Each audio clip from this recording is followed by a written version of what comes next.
short while later, Han Li had roughly scanned through the contents of the entire Jade slip, and he shook his head before placing it onto the table beside him. Thank you for bestowing this secret technique upon me, fellow Taoist, but it contradicts with the cultivation arts I'm currently using, so it looks like I won't be able to make use of it. Oh, does this mean you're using a Buddhist cultivation art? Blood Spirit asked with a hint of suspicion in her eyes. After all, Han Li's second nascent soul was clearly the product of an extremely powerful devil cultivation art. And while there exist cultivators who use two completely opposite types of cultivation arts, they were definitely exceedingly rare in the human race. That's not the case. It's just that I've cultivated a special spiritual sense secret technique, and if I were to cultivate a blood soul, it would severely hamper my cultivation in the future, Han Li replied in a calm manner. I saw that your second nascent soul has already reached the late spatial tempering stage, so I knew that you had to have cultivated some spiritual sense secret technique that's not inferior to the great blood soul technique. Otherwise, cultivators with insufficient spiritual sense would generally only be able to cultivate second nascent souls with far inferior cultivation bases to the actual cultivators themselves. Take myself, for example. This blood soul of mine only possesses early spatial tempering stage magic power. In that case, I'll be taking this back. Blood Spirit wasn't surprised by Han Li's words, and she swept a sleeve through the air to withdraw the jade slip. This great blood soul technique and my second nascent soul actually each have their advantages. At the very least, if my second nascent soul were to leave my side for as long as your blood soul has, it would have gone rogue long ago, Han Li said with a smile. That's true. The great blood soul technique includes a special blood refinement secret technique to cultivate a blood soul, and that eliminates the risk of suffering backlash. Otherwise, Taoist Master Blood Crystal wouldn't have been so vastly renowned for inventing this technique, Blood Spirit replied. Letter 1D65B, letter 1D493, letter 1D486, letter 1D65A, letter 1D498, letter 1D486, letter 1D484, letter 1D490, letter 1D4F6. And Li merely smiled in response and remained silent. By the way, I recall that you had some questions for me, fellow Taoist Han. I haven't inherited a lot of the memories of my true self, but I'll do my best to answer your questions based on the limited memories I possess, Blood Spirit continued. In that case, I'll go right ahead. I'm sure you've already heard about my origins, right, fellow Taoist Blood Spirit? Han Li asked as he turned his gaze toward Su Jiao. I did indeed ask about your origins, and I've learned that not only did you come from the same human world that my true self came from, you also obtained the celestial blue flames that she had left in the human world. As recent as a few days ago, you played a major role in awakening me. Fate truly does act in incredible ways, Blood Spirit sighed with a complex look on her face. It's exactly because of this that I have questions about the human world that I would like you to answer, fellow Taoist, Han Li said in a serious manner. All of your questions are regarding the human world. Blood Spirit seemed to be rather taken aback to hear this. Is there an issue? Han Li asked in a perplexed manner. Indeed there is. If you wish to ask me about the human world, then I'm afraid I have nothing to tell you, Blood Spirit said with a wry smile. Han Li's brows naturally furrowed slightly upon hearing this, but he didn't pose any further question as he knew that Blood Spirit would definitely give him an explanation. Sure enough, a serious look appeared on her face, and she continued, It's not that I don't want to answer your questions, it's just that I don't have any memories of the human world, and my understanding of the human world is very murky and indistinct. Why is that? Could it be that you lost your memories of the human world during the time that you were sealed as a blood soul? Han Li asked in a puzzled manner. That's not the case. Back when my true self passed on her memories to me, she simply didn't replicate that part of her memories, Blood Spirit explained. And why did she do that? I'm not sure of that myself. A slightly awkward look appeared on Blood Spirit's face. Han Li's lips twitched slightly, but he didn't press the issue any further. Blood Spirit was also feeling rather apologetic. However, she had another objective for visiting Han Li, and after a brief hesitation she said, I also have something that I would like to ask you as well. Han Li was completely speechless. Not only had Blood Spirit expressed an inability to answer his questions, she was now going to ask him questions instead. Despite his internal reaction, he put on a faint smile and said, You can ask me anything you'd like. All right, then pardon my intrusion. Fellow Taoist Han, did you happen to obtain any treasures related to my true self during your time in the human world?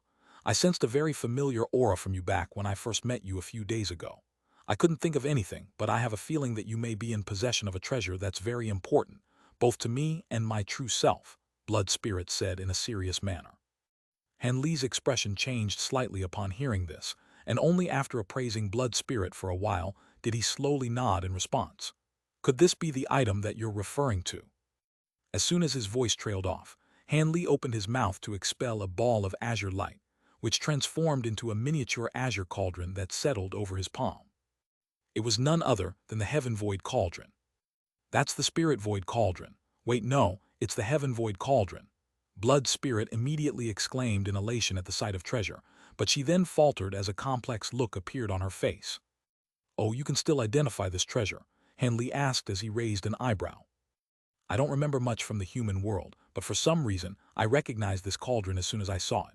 On top of that, judging from the aura it's releasing, it seems to be extremely similar to the Spirit Void Cauldron that my true self possesses, so it should have been crafted by her as well.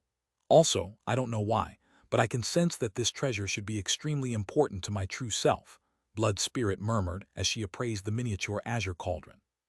Extremely important, eh? An ambiguous look appeared on Han Li's face.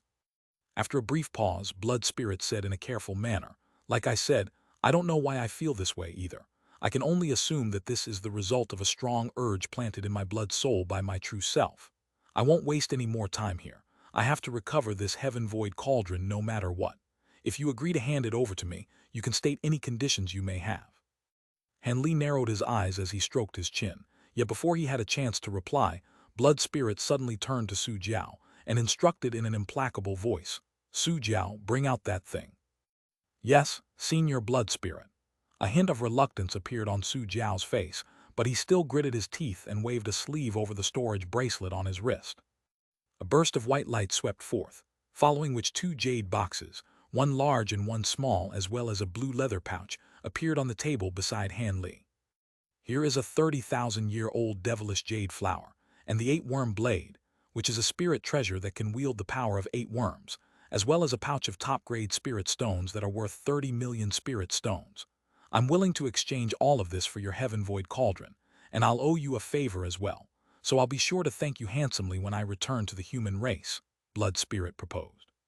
Han Li chuckled as he instantly injected his spiritual sense into the 3 containers on the table, and sure enough, they contained exactly what Blood Spirit proclaimed they did. There was a black spirit flower that was extremely beneficial to those using devilish cultivation arts, a strange blue blade with 8 worms carved on its surface, and a leather pouch that was full of top-grade spirit stones. Han Li raised a hand and drew the jade box containing the black spirit flower into his grasp. Why have you only taken the devilish jade flower, Brother Han? Blood Spirit's brows furrowed slightly with befuddlement. This devilish jade flower will indeed be quite useful to me, so I'll accept it in exchange, but I won't be taking the spirit stones and this spirit treasure as I'm not in need of such things. I don't consider myself to be a saint or a gentleman, but I know the importance of giving thanks where it's due. Back when I was in the human world, the celestial blue flames that I absorbed and this cauldron have helped me defeat several powerful enemies, so it wouldn't be right for me to extort you here. Besides, this devilish jade flower is a spirit medicine that can only be found in the Elder Devil realm, so it won't be much less valuable than a spirit treasure, Han Li explained with a smile. The miniature cauldron hovering above his hand then rose up into the air before arriving in front of Blood Spirit in a flash, where it settled before her in a stationary manner. Han Li's actions and words had clearly taken her by surprise, and a peculiar look flashed through her eyes as she appraised the miniature cauldron before her. After a brief silence, her expression returned to normal, and she said, On behalf of the Su family and my true self, I thank you for doing us this great favor. If you ever require any assistance with anything in the future, you can come to the Su family to find me. I'm not all that powerful, but there are some things that I can be of great help in. After that, Blood Spirit swept a sleeve through the air, and a burst of crimson light appeared, following which the miniature azure cauldron and the other 2 items on the table both disappeared in a flash. She then rose and extended a slight curtsy toward Han Li before turning to depart. I'll also be taking my leave now, Senior. Su Jiao was slightly taken aback by this situation, and he hurriedly rose to his feet to extend a respectful bow toward Han Li before departing with Blood Spirit. Han Li looked on at the entrance to the pavilion for a long while, following their departures before finally heaving a faint sigh. For some reason, even though he hadn't received any answers from Blood Spirit, nor any leads that had notified him of the whereabouts of her true self, he felt as if a weight had been lifted from his shoulders now that he had returned the heaven-void cauldron to her. It was as if all of the potential inner demons that could have arisen to impede his cultivation had vanished, and the promise that he had made to the young man with the Wang surname had also been fulfilled. The heaven-void cauldron was an exceptional spirit treasure, but there were clearly other uses for it that he was still unaware of. Otherwise, from a pure power perspective, it was actually inferior to a few of the other spirit treasures he possessed. As such, he felt a little forlorn to be handing it over, but he certainly wasn't all that reluctant. Seeing as handing over the cauldron had ironed out his potential inner demons, allowed him to befriend the Su family and the fairy Ice Soul, and also earned him a devilish jade flower that he had only ever heard of, this was certainly not a bad deal. However, now that everything had been taken care of here, it was about time that he left the Su family. There were only a few years left until the Myriad Treasure Convention, and he could take his time to travel there by traversing through the Tian Yuan region. With that in mind, Han Li also rose to his feet and slowly made his way over to the staircase. A day later, a streak of azure light flew out of the mountain range that the Su family was situated on, and Han Li appeared high up in the air. He turned around to take one final glance at the mountain range down below, before continuing in his flight. After just a few flashes, the streak of light vanished into the distance. After that, Han Li embarked on a journey across some of the cities in the Tian Yuan region, a journey that would span the length of several years. Some of the renowned sects and major families near the cities all discovered his presence, and they either sent their own high-grade cultivators to visit him, or kept an eye on him in a cautious manner until he departed. Even though he was only traveling over a very small portion of the Tian Yuan region, this journey allowed Han Li to develop a better grasp of the situation in the human race. There were indeed far less body integration cultivators in the human race compared to the Jiao Kai race, or even the flying spirit race. Aside from the three sovereigns and the body integration cultivators under them, there were very few body integration cultivators in the other sects or major families. As for completely vagrant body integration cultivators like himself, there were virtually none in the human race. Han Li had heard that there were more cultivators like him in the demon race, but there still wasn't a significant margin between the numbers. Even if the two races were to join forces, they would still only be roughly comparable in power to an average race on the Tian Yuan continent. This was why the human and demon races had established their territory in such a secluded part of the Tian Yuan continent, where there were no powerful foreign races around. Otherwise, even with the super formation and the protection of Deep Heaven City, the ability of the two races to survive the spirit realm would be quite questionable. After all, according to what he had learned, many foreign races that were more powerful than the human and demon races had been wiped out in a short time in the history of the spirit realm. With his newfound powers as a body integration cultivator, he naturally didn't encounter any danger during his journey. On top of that, he slew a few evil cultivators by chance, and forged himself quite a reputation in the Tian Yuan region as a result. Thus, any sects and major families were made aware of the fact that an unfathomably powerful body integration cultivator, who bore the appearance of a young man, had appeared in the human race. After that, even some major powers from the Xuanwu region and Tianling region sent people to try and recruit him, but they would naturally all face polite rejections from Han Li. Thus, 5 years flew by in the blink of an eye. On this day, there were 3 human cultivators in different attire halfway up a lush mountain on the border of the Xuanwu region and Tian Yuan region. The 3 of them were seated in a stone pavilion and having a pleasant conversation. One of them wore a set of white scholarly robes and had a pair of bright eyes complemented by sharp, well-defined brows. He appeared to be in his 30s and was quite a handsome and graceful man. The person beside him wore a set of yellow Taoist robes with a worn-out black wooden sword on his back. This was a young Taoist priest who appeared to only be 17 to 18 years of age. The final person to complete the trio was a young man with a set of ordinary facial features and slightly tanned complexion. He wore a set of long azure robes, and he was none other than Han Li. Han Li currently had a hint of a smile on his face, and he listened patiently to the Taoist priest's epic tale. This is no exaggeration. The Mist Sea sect that the founding father of our Mist Sea Taoist temple belonged to back when he was in the lower realm was truly the #1 sect in the world. It dominated the entire human world and crushed all demons that dared to oppose it. Patriarch Profound Spirit Disciple was also renowned as the #1 cultivator in that world. I've inherited his teachings and also taken over the Mist Sea Taoist Temple. If the two of you are willing to join our temple, then we'll truly be a force to be reckoned with. Once all three of us reach our full potential, we may not be able to make our Taoist temple the #1 sect in the human race, but we'll definitely be able to at least dominate an entire region, haha. Spirit Artifact Disciple, you've said this to me and Brother Han at least 18 times already. Even if we count all the kids in your Mist Sea Temple, it only has 2 or 3 members in total, yet you have the audacity to invite me and Brother Han to join your temple. Your patriarch may have been a dominant force in the human world, but in our spirit realm, he was only an ordinary deity transformation cultivator. Otherwise, how could your temple have fallen so far into obscurity?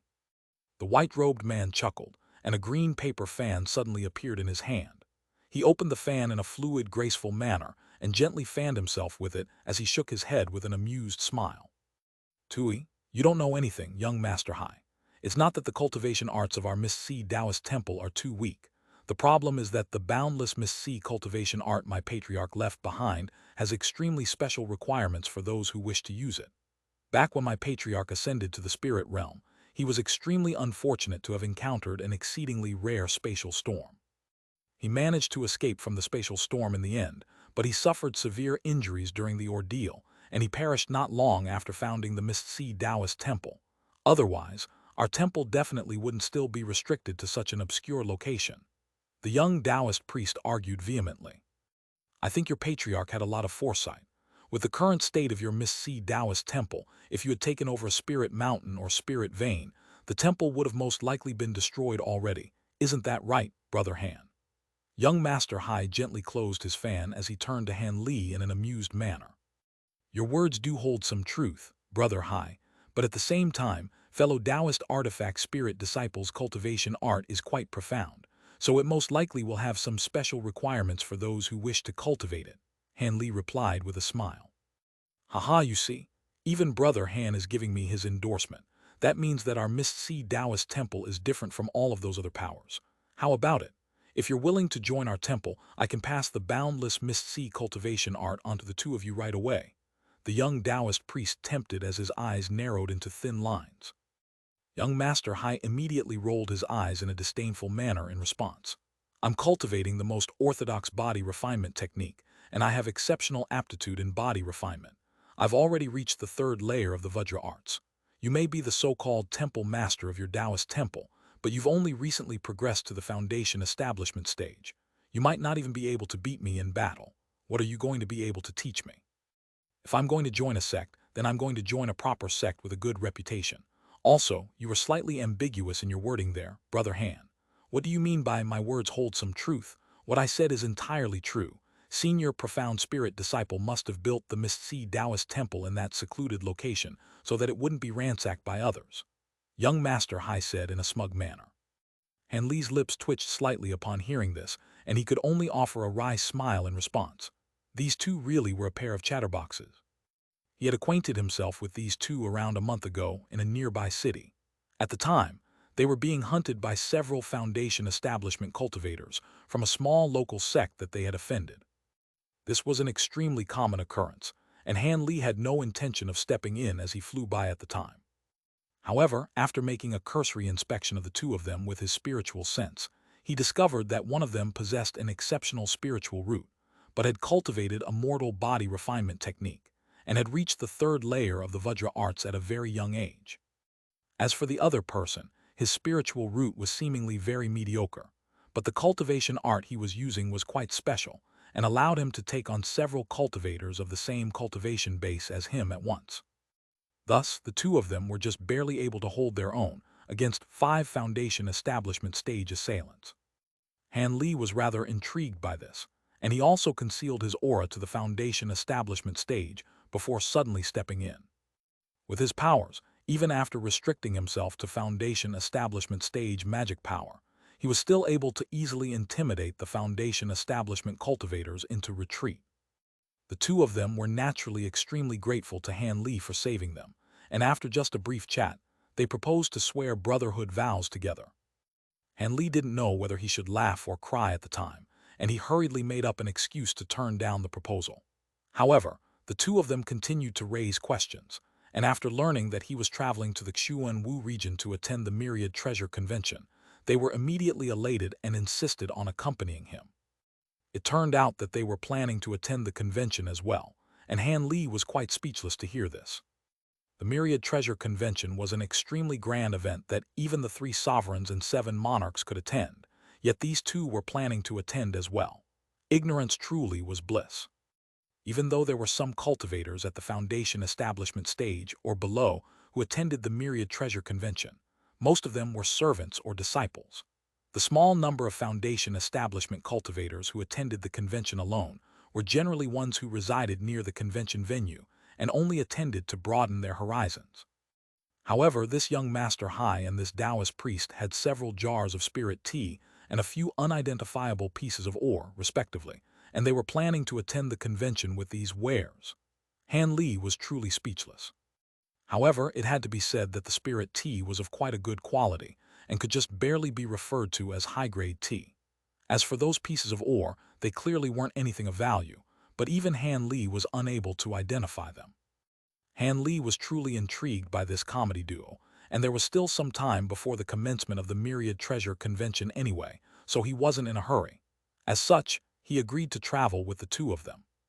Thus, he summoned a high-grade flying carriage treasure, and the 3 of them traveled toward the Xuanwu region on the carriage.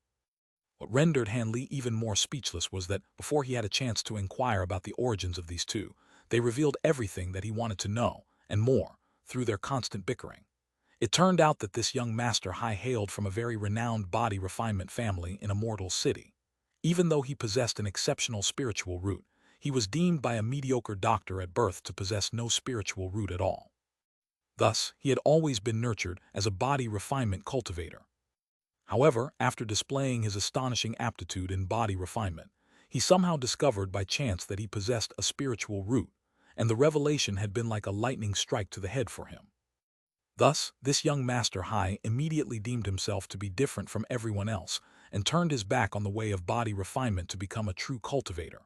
However, he lived in a mortal city where there were no real cultivation sects, and he was a little arrogant, so the average small cultivation sect couldn't catch his eye. Hence, after some careful consideration, he ran away from home in secret to search for a major cultivation sect elsewhere. Along the way, he encountered this Taoist priest of the Mist Sea Taoist Temple who was planning to attend the Myriad Treasure Convention, and the comical pair immediately hit it off. Thus, they quickly became sworn brothers and decided to travel to the Myriad Treasure Convention together. In the words of Artifact Spirit Disciple, the Myriad Treasure Convention was a grand occasion where deity transformation cultivators were as common as blades of grass, and nascent soul cultivators were worth less than excrement. As such, he could easily convince any cultivator there to take him as their disciple, and that would still be a much better option than to join some cultivation sect. Thus, the two of them embarked on this completely blind journey, and if they hadn't encountered Han Li, the two of them would have been in serious trouble. In their eyes, this brother Han was quite mysterious. Not only was his cultivation base only a step away from the core formation stage, he also possessed several treasures that were truly profound. Furthermore, just a few casual tidbits of cultivation guidance from him benefited the two of them immensely. Back when young Master Hai first received guidance from Han Li in the art of body refinement, he had been truly astonished. After all, cultivators who were very knowledgeable in the art of body refinement were truly very rare. As such, Han Li had become more and more unfathomable in their minds over time. Thankfully, both of them had very relaxed personalities, and even though they were aware that Han Li was no ordinary cultivator, that still didn't drive a wedge between them. If it weren't for the fact that Han Li's cultivation base wasn't all that powerful in their eyes, they would have most likely asked him to take them as his disciples. After all, even though Artifact Spirit Disciple was constantly proclaiming that he was going to take the Mist Sea Taoist Temple to greater heights, he had unintentionally revealed that he planned to find another master for himself during the Myriad Treasure Convention, so he certainly wasn't clinging onto his current title as Temple Master.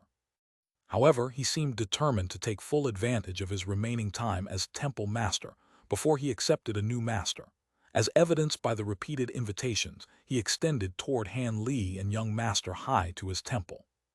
This naturally drew much disdain from young Master Hai, and Han Li was also feeling quite speechless. Thus, the trio traveled for around a month before they reached a mountain that was extremely close to the Xuanwu region. They decided to rest there for a while before continuing in their journey. An artifact spirit disciple launched into an epic tale about his Mist Sea Taoist temple again, before extending another invitation for his two companions to join the sect, only for young Master Hai to turn him down once again without any hesitation. Han Li seemed to be appraising their interaction in an amused manner, but he was actually surreptitiously scrutinizing young Master Hai with a hint of blue light flashing in his eyes. All of a sudden, a hint of redness appeared on young Master Hai's face before instantly vanishing. There it is again. Han Li immediately released a wisp of his spiritual sense to scan through young Master Hai's body. Haha, I don't mean to brag, but with my lightning attribute spiritual root, it'll be a simple task for me to accept any deity transformation or spatial tempering cultivator as my master. When I reach my full potential, I'll be sure to. Young Master Hai was clearly in very high spirits, and after boasting about how powerful he was going to become in the future, he began to set out his vision for his wonderful future life as a deity transformation stage patriarch. Unbeknownst to him, the lightning attribute spiritual root that he took such great pride in had already vanished. If any cultivator were to inspect his spiritual root at this moment, they would all conclude that he was only an ordinary body refinement warrior with no spiritual root at all. Han Li's eyelids twitched with astonishment upon seeing this. Young Master Hai's lightning attribute spiritual root had vanished once again, just like it had last time. If the prior trend held true, then his spiritual root would reappear after the passage of a day and a night. The same occurrence had unfolded before Han Li's eyes 10 days ago, and it was truly quite perplexing. He had never heard of any spiritual root in this world that would periodically disappear for short periods of time. Wouldn't this mean that even if this young Master Hai were to become a powerful cultivator in the future, he would be completely unable to use any of his magic power during the instances where his spiritual root ceased to exist? Han Li was truly perplexed by this phenomenon. Artifact Spirit Disciple noticed the perplexed look in Han Li's eyes, and he chuckled. "What are you spacing out for, Brother Han? You seem to be confused about something. How about you drink some of the spirit tea from my Mist Sea Taoist temple to clear your mind? In exchange, I only ask for a few more of those spirit fruits that you brought out last time. Those spirit fruits were truly delicious." Artifact Spirit Disciple and I are on the same page here for once. The spirit fruits you brought out last time were indeed exceptional, Brother Han. Young Master Hai also cut his grand tale short as he turned to Han Li in an expectant manner.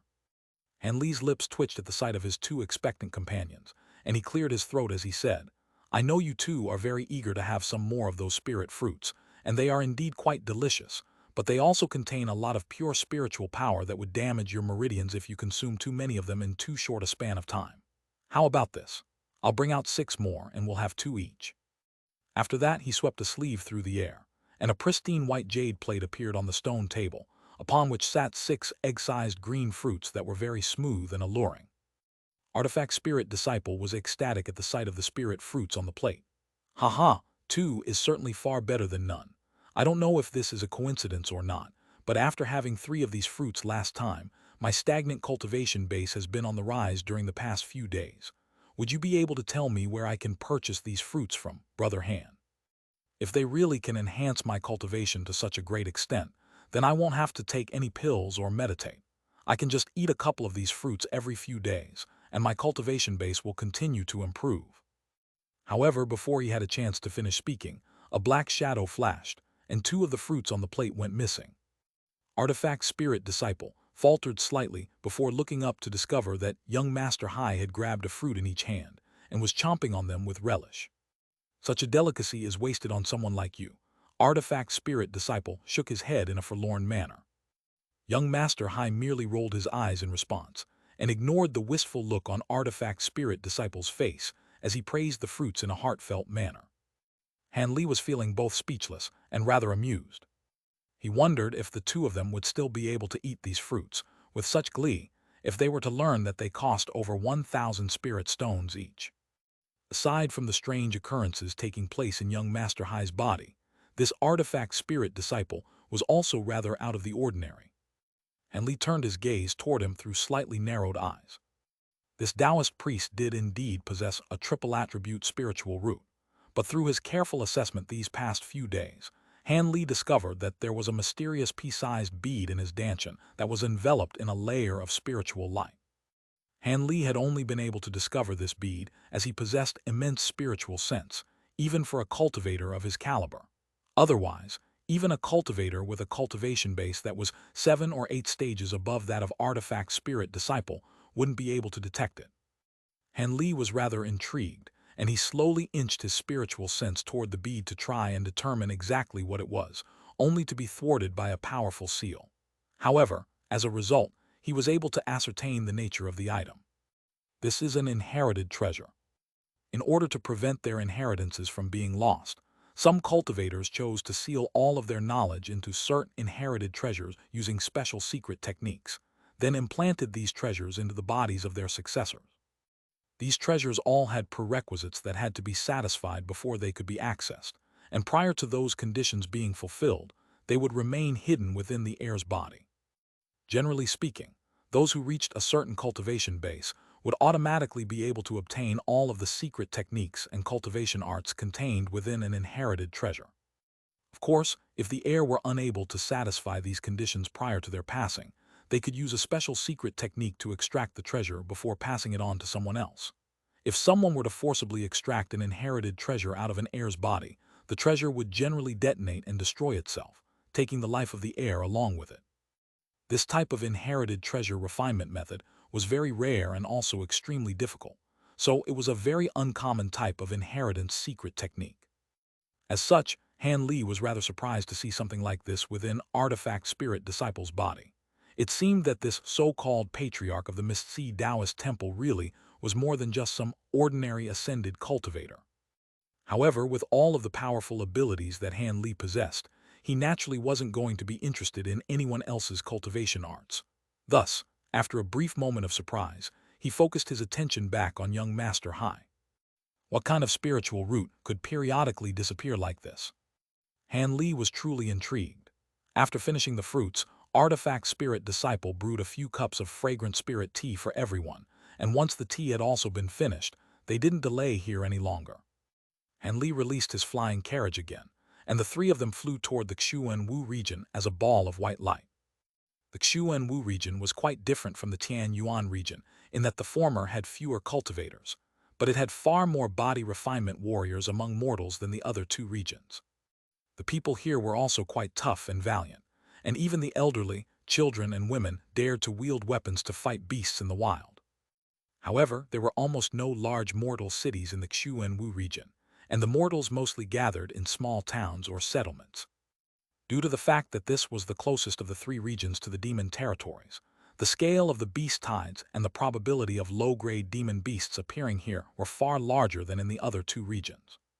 There would be the occasional metamorphosis stage demon beast that would sneak into the Xuan Wu region to engage in unscrupulous activities. As such, the Xuan Wu region was the most chaotic of the three regions, and this chaos was exacerbated further as one approached the border between the Xuan Wu region and the demon territories. However, Nine Immortal Mountain, which was a massive spirit mountain that sat between the land of the demon foxes and the Xuan Wu region, was an exception to this. This mountain was split up into 9 peaks, and not only were there extremely rare top-grade spirit veins in this mountain, there were also special spirit medicines growing on this mountain that were extremely useful to both the human and demon races.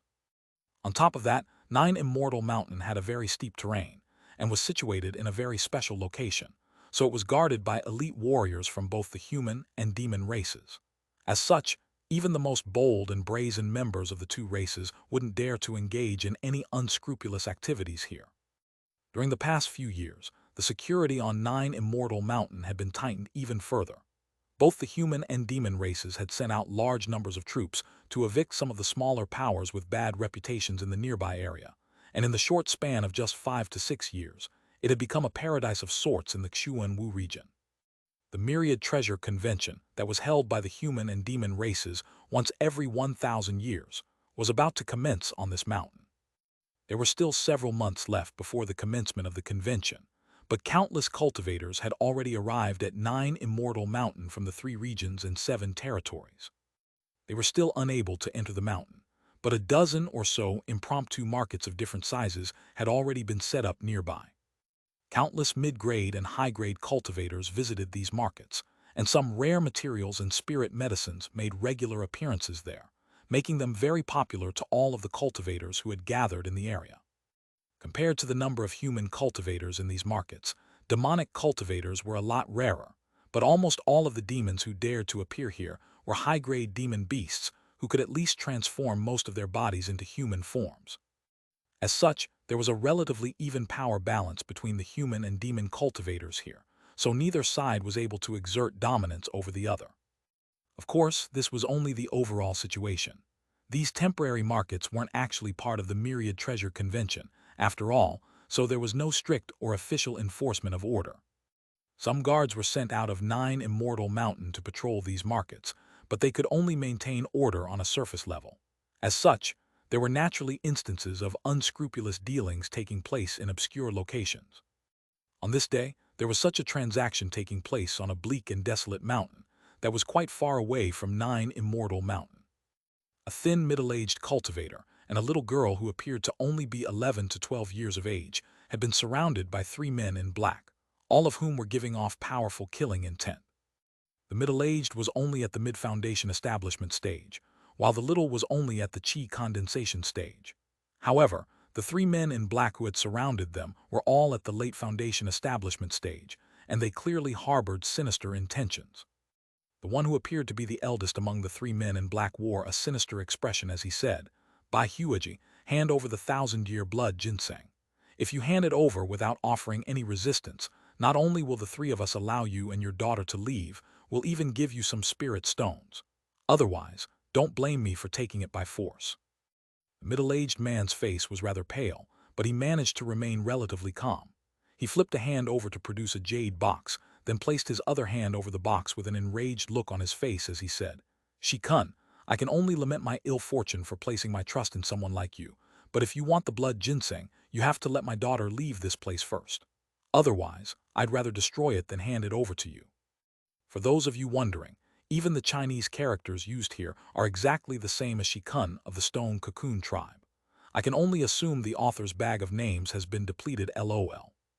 The 3 men in black all stirred slightly upon hearing this. "No, neither of you will get to leave before you hand over the blood ginseng," one of the other men in black refused without any hesitation. "HMPH, how can I be sure the 3 of you won't kill me and my daughter anyway after obtaining the blood ginseng? Don't tell me you'll swear a vow or anything like that. Your vows hold no weight in my eyes," the middle-aged man said in a cold and resolute manner. "Then neither you nor your daughter will be leaving here." "All right, we'll let her go." The man in black who had rejected the proposal was about to issue another threat when Shikun cut him off before agreeing to the middle-aged man's demands. "Brother Shiyu, are you unwilling to follow my lead?" Shikun turned to his 2 companions with a cold look in his eyes. The other 2 men in black exchanged a wary glance before complying in a resigned manner. "No, we wouldn't dare to do that. In that case, we'll do as brother she says and let the girl go." The middle-aged was elated to hear this. "You heard us. We'll let the little girl leave, but if you go back on your word or try anything dodgy, I'm sure you know the consequences that await you," Shikun threatened in a menacing manner. The middle-aged man's expression eased slightly, and he said, "Rest assured, I'm merely concerned for the safety of my daughter. As long as her safety can be ensured, this blood ginseng is nothing in comparison." "No, father, I won't leave you." The little girl was very fair and adorable, looking as if she had walked straight out of an artwork, yet she was currently clinging onto the middle-aged man's robes and shaking her head vigorously. The middle-aged man's expression changed slightly, and he quickly transmitted his voice to the little girl. "You need to get out of here, silly girl. Go find your grandma so she can come to save me." The little girl faltered slightly upon hearing this, before nodding emphatically in response. "All right, hurry up and go, otherwise I might change my mind," Shikun urged in a menacing voice. Despite her youth, the little girl knew what she had to do in this situation. After taking a final reluctant glance at the middle-aged man, she waved her little hand through the air, and a white talisman appeared in her grasp. She plastered the talisman onto her own body, and a layer of white light immediately surfaced as she flew away. The middle-aged held the jade box in his hand in a white-knuckled grip, while appraising his young daughter in an intent, unblinking manner. The three men in black remained still on the spot, and he heaved a faint sigh of relief after the little girl passed by them. However, right at this moment, a sudden turn of events abruptly unfolded. After the little girl had flown around 20 to 30 feet away from Xianxia, a vicious light suddenly flashed through his eyes, and he abruptly swept an arm through the air. His arm then swept backward as a black shadow that extended at an alarming rate. Arg! The little girl let loose a cry of surprise, and she was unable to offer any resistance as she was caught by the Xianxia. She was then drawn back in a flash, and a glossy black hand locked itself around her delicate neck. The middle-aged man was naturally both shocked and enraged by this sudden development, and spiritual light erupted from his hands as he yelled, "What are you doing, Xianxia? Let her go or I'll destroy this blood ginseng right now. Destroy the blood ginseng and I'll do the same to your daughter's neck. Shut up and toss the box over right now. I'll count to 3, and if I don't have the blood ginseng in my hand by then, I'll make sure this day becomes your daughter's death anniversary. 1, 2. Xianxia completely disregarded the middle-aged man's threats and tightened his fingers around the little girl's neck instead, causing her face to turn slightly purple from horror and asphyxiation.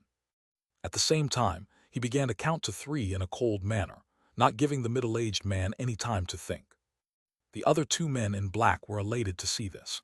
Only then did they realize that Xianxia had no intention of letting the little girl go from the beginning, and merely played a trick so he could take her as hostage. The calmness that the middle-aged man had retained was completely thrown out the window upon seeing this, and his body trembled with rage while his brain completely ceased to function. Right as Xianxia was about to count to 3, he hurriedly tossed the jade box forward in a panicked manner. One of the men in black chuckled as he stepped forward before making a grabbing motion, and the jade box was immediately drawn into his grasp. Check to see if the blood ginseng is actually in the box, Xianxia immediately ordered. Yes, brother Shi. The man in black removed the lid of the box, and a burst of crimson light erupted from within as a crimson ginseng that was around a foot in length was revealed. It really is the blood ginseng, brother Shi, the man in black said in an elated manner. Xianxia and the other man in black were also ecstatic to hear this. The middle-aged man's face had paled even further, and he gritted his teeth as he said in a cold voice, "All right, you've got the blood ginseng now. Return my daughter to me." HMPH, are you telling me to let you leave so you can ask that fairy Yue Hua to hunt us down? Xianxia harumphed coldly as a sinister look reappeared on his face. You know of my mother-in-law, yet you still dare to do this. The middle-aged man's heart immediately sank upon hearing this. Haha, you think we would target you without digging up some basic background information on you first. We don't want to make a core formation cultivator our enemy, but this is what you get for being in possession of this blood ginseng. With this blood ginseng, the 3 of us will also be able to reach the core formation stage soon, so we won't need to fear fairy Yue Hua. Besides, after we kill you and your daughter, who's even going to know that we were the ones behind this? That's enough chit-chat, kill him. Xianxia chortled like a madman before black light flashed from his hand as he closed his fingers around the little girl's neck. The middle-aged man let loose a guttural roar of desperation as he swept a sleeve through the air, summoning a small yellow sword that he was about to hurl at Xianxia. However, it was quite clear that he wouldn't be able to save his daughter in time. Xianxia clenched his fingers together with a sinister look on his face to snap the little girl's neck. But in this dire situation, an astonishing scene suddenly unfolded. A burst of spatial fluctuations suddenly erupted nearby, following which the smooth and worn neck of the little girl was replaced by something hard and icy cold. At the same time, a burst of excruciating pain speared through his fingertips, and he let loose an agonized howl as he hurriedly looked down. As a result, he discovered that the little girl he had abducted had been replaced by a black metal puppet. The puppet was extremely rough and crude, and there were thin blue inch-long spikes all over its body. Letter 1D4 1F, letter 1D563, letter 1D556, letter 1D4 1E, letter 1D430, letter 1D556, letter 1D5F0, letter 1D428, letter 1D46. His hand had been completely shredded by these sharp spikes, and blood was flowing freely from the gashes. He hurled the metal puppet viciously into the distance and roared, "Who's there? Show yourself." At the same time, he abruptly flipped a hand over to summon a stack of black formation flags. Meanwhile, the middle-aged man was completely flabbergasted. Only then did the other two men in black realize what had just happened, and one of them summoned a pair of short silver halberds, while the other brought out a spiked black shield. Both of them then immediately released their spiritual sense into the surrounding area. I don't know about you, young Master High, but I can't just sit here and watch any longer. Looks like a battle is unavoidable. A cold voice suddenly rang out from behind a nearby tree. Shikun's trio immediately turned toward that direction in unison in an alert manner. HMPH, you think I'm just going to sit this one out? These are the type of people I hate the most. Robbery is bad enough already, yet they show no hesitation even when killing a little girl. I'm going to thoroughly enjoy beating the crap out of them. But then again, I'm not sure the two of us can beat these three bastards. Another angry male voice sounded from behind the same tree in response. Haha, fear not. We have Brother Han on our side, don't we? Even if we can't beat them in a 3-on-3 battle, there's definitely no risk involved either. The owner of the first voice chuckled in response. Shikun's trio scrutinized the tree in silence with dark expressions on their faces. All of a sudden, azure spiritual light flashed behind the tree, and three cultivators abruptly appeared.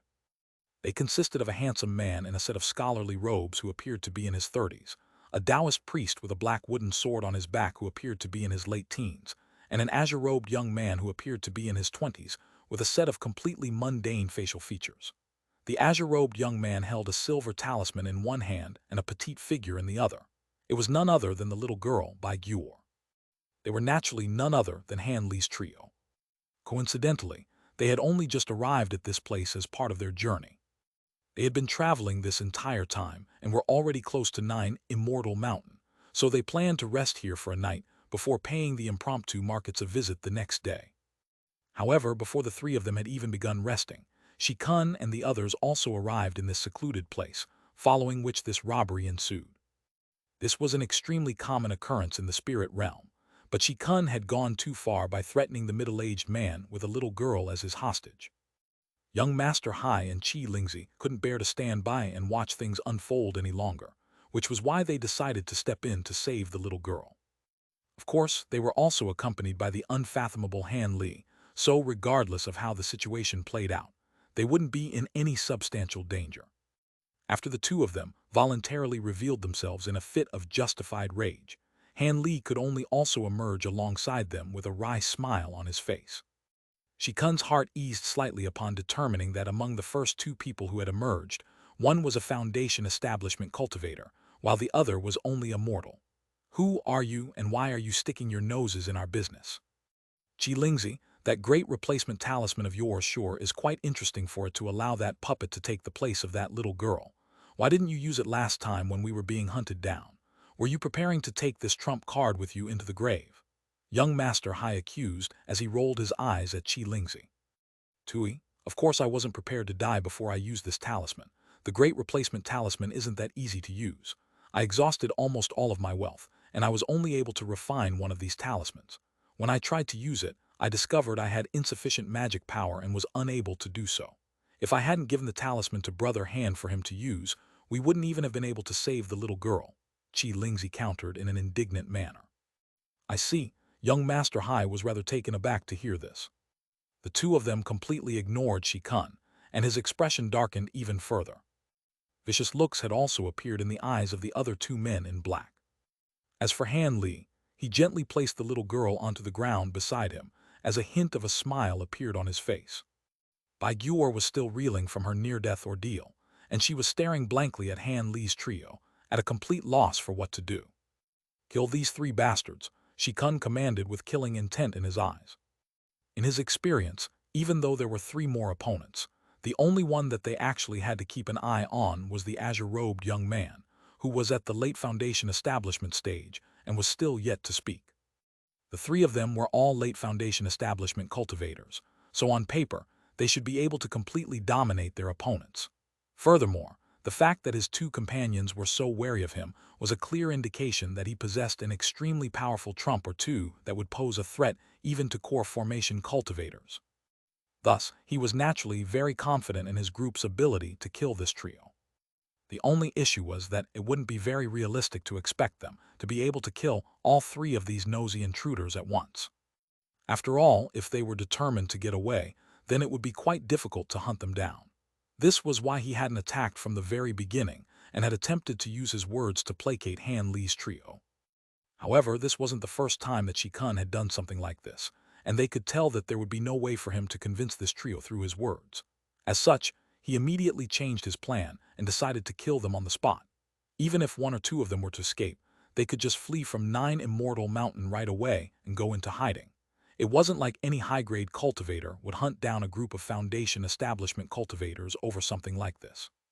Thus, as soon as he issued the order to kill Han Li's trio, the stack of black formation flags in his hand immediately shot forth as a dozen or so streaks of black light. However, they were targeting the middle-aged man rather than Han Li's trio. The 2 silver halberds and spiked black shield being wielded by his companions also surged toward the middle-aged man in a vicious manner, as 2 streaks of silver light and a black cloud.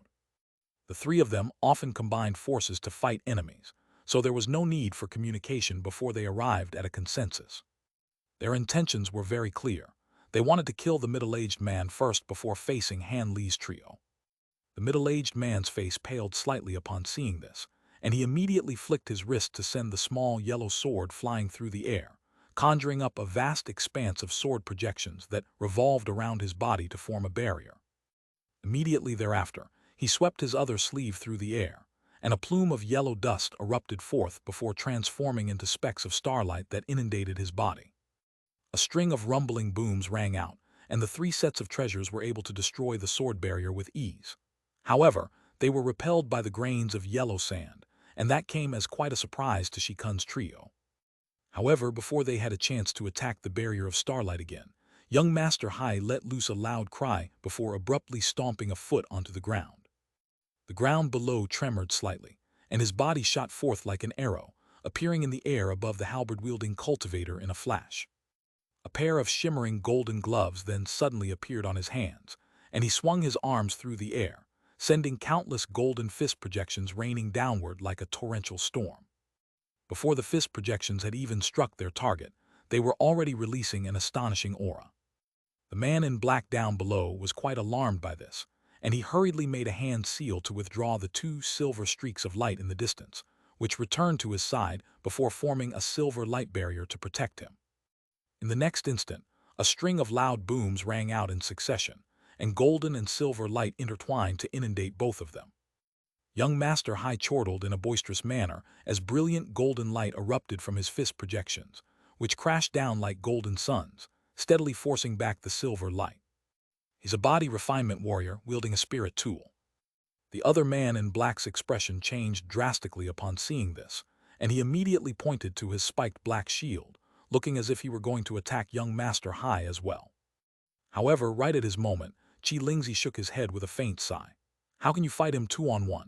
That's far too shameless. It looks like there's no helping it. It would be unbecoming of a prestigious temple master like me to engage in battle against ruffians like you, but I'll have to make an exception for young Master Hai's sake. As soon as his voice trailed off, he raised a hand before adhering a blue talisman onto his body.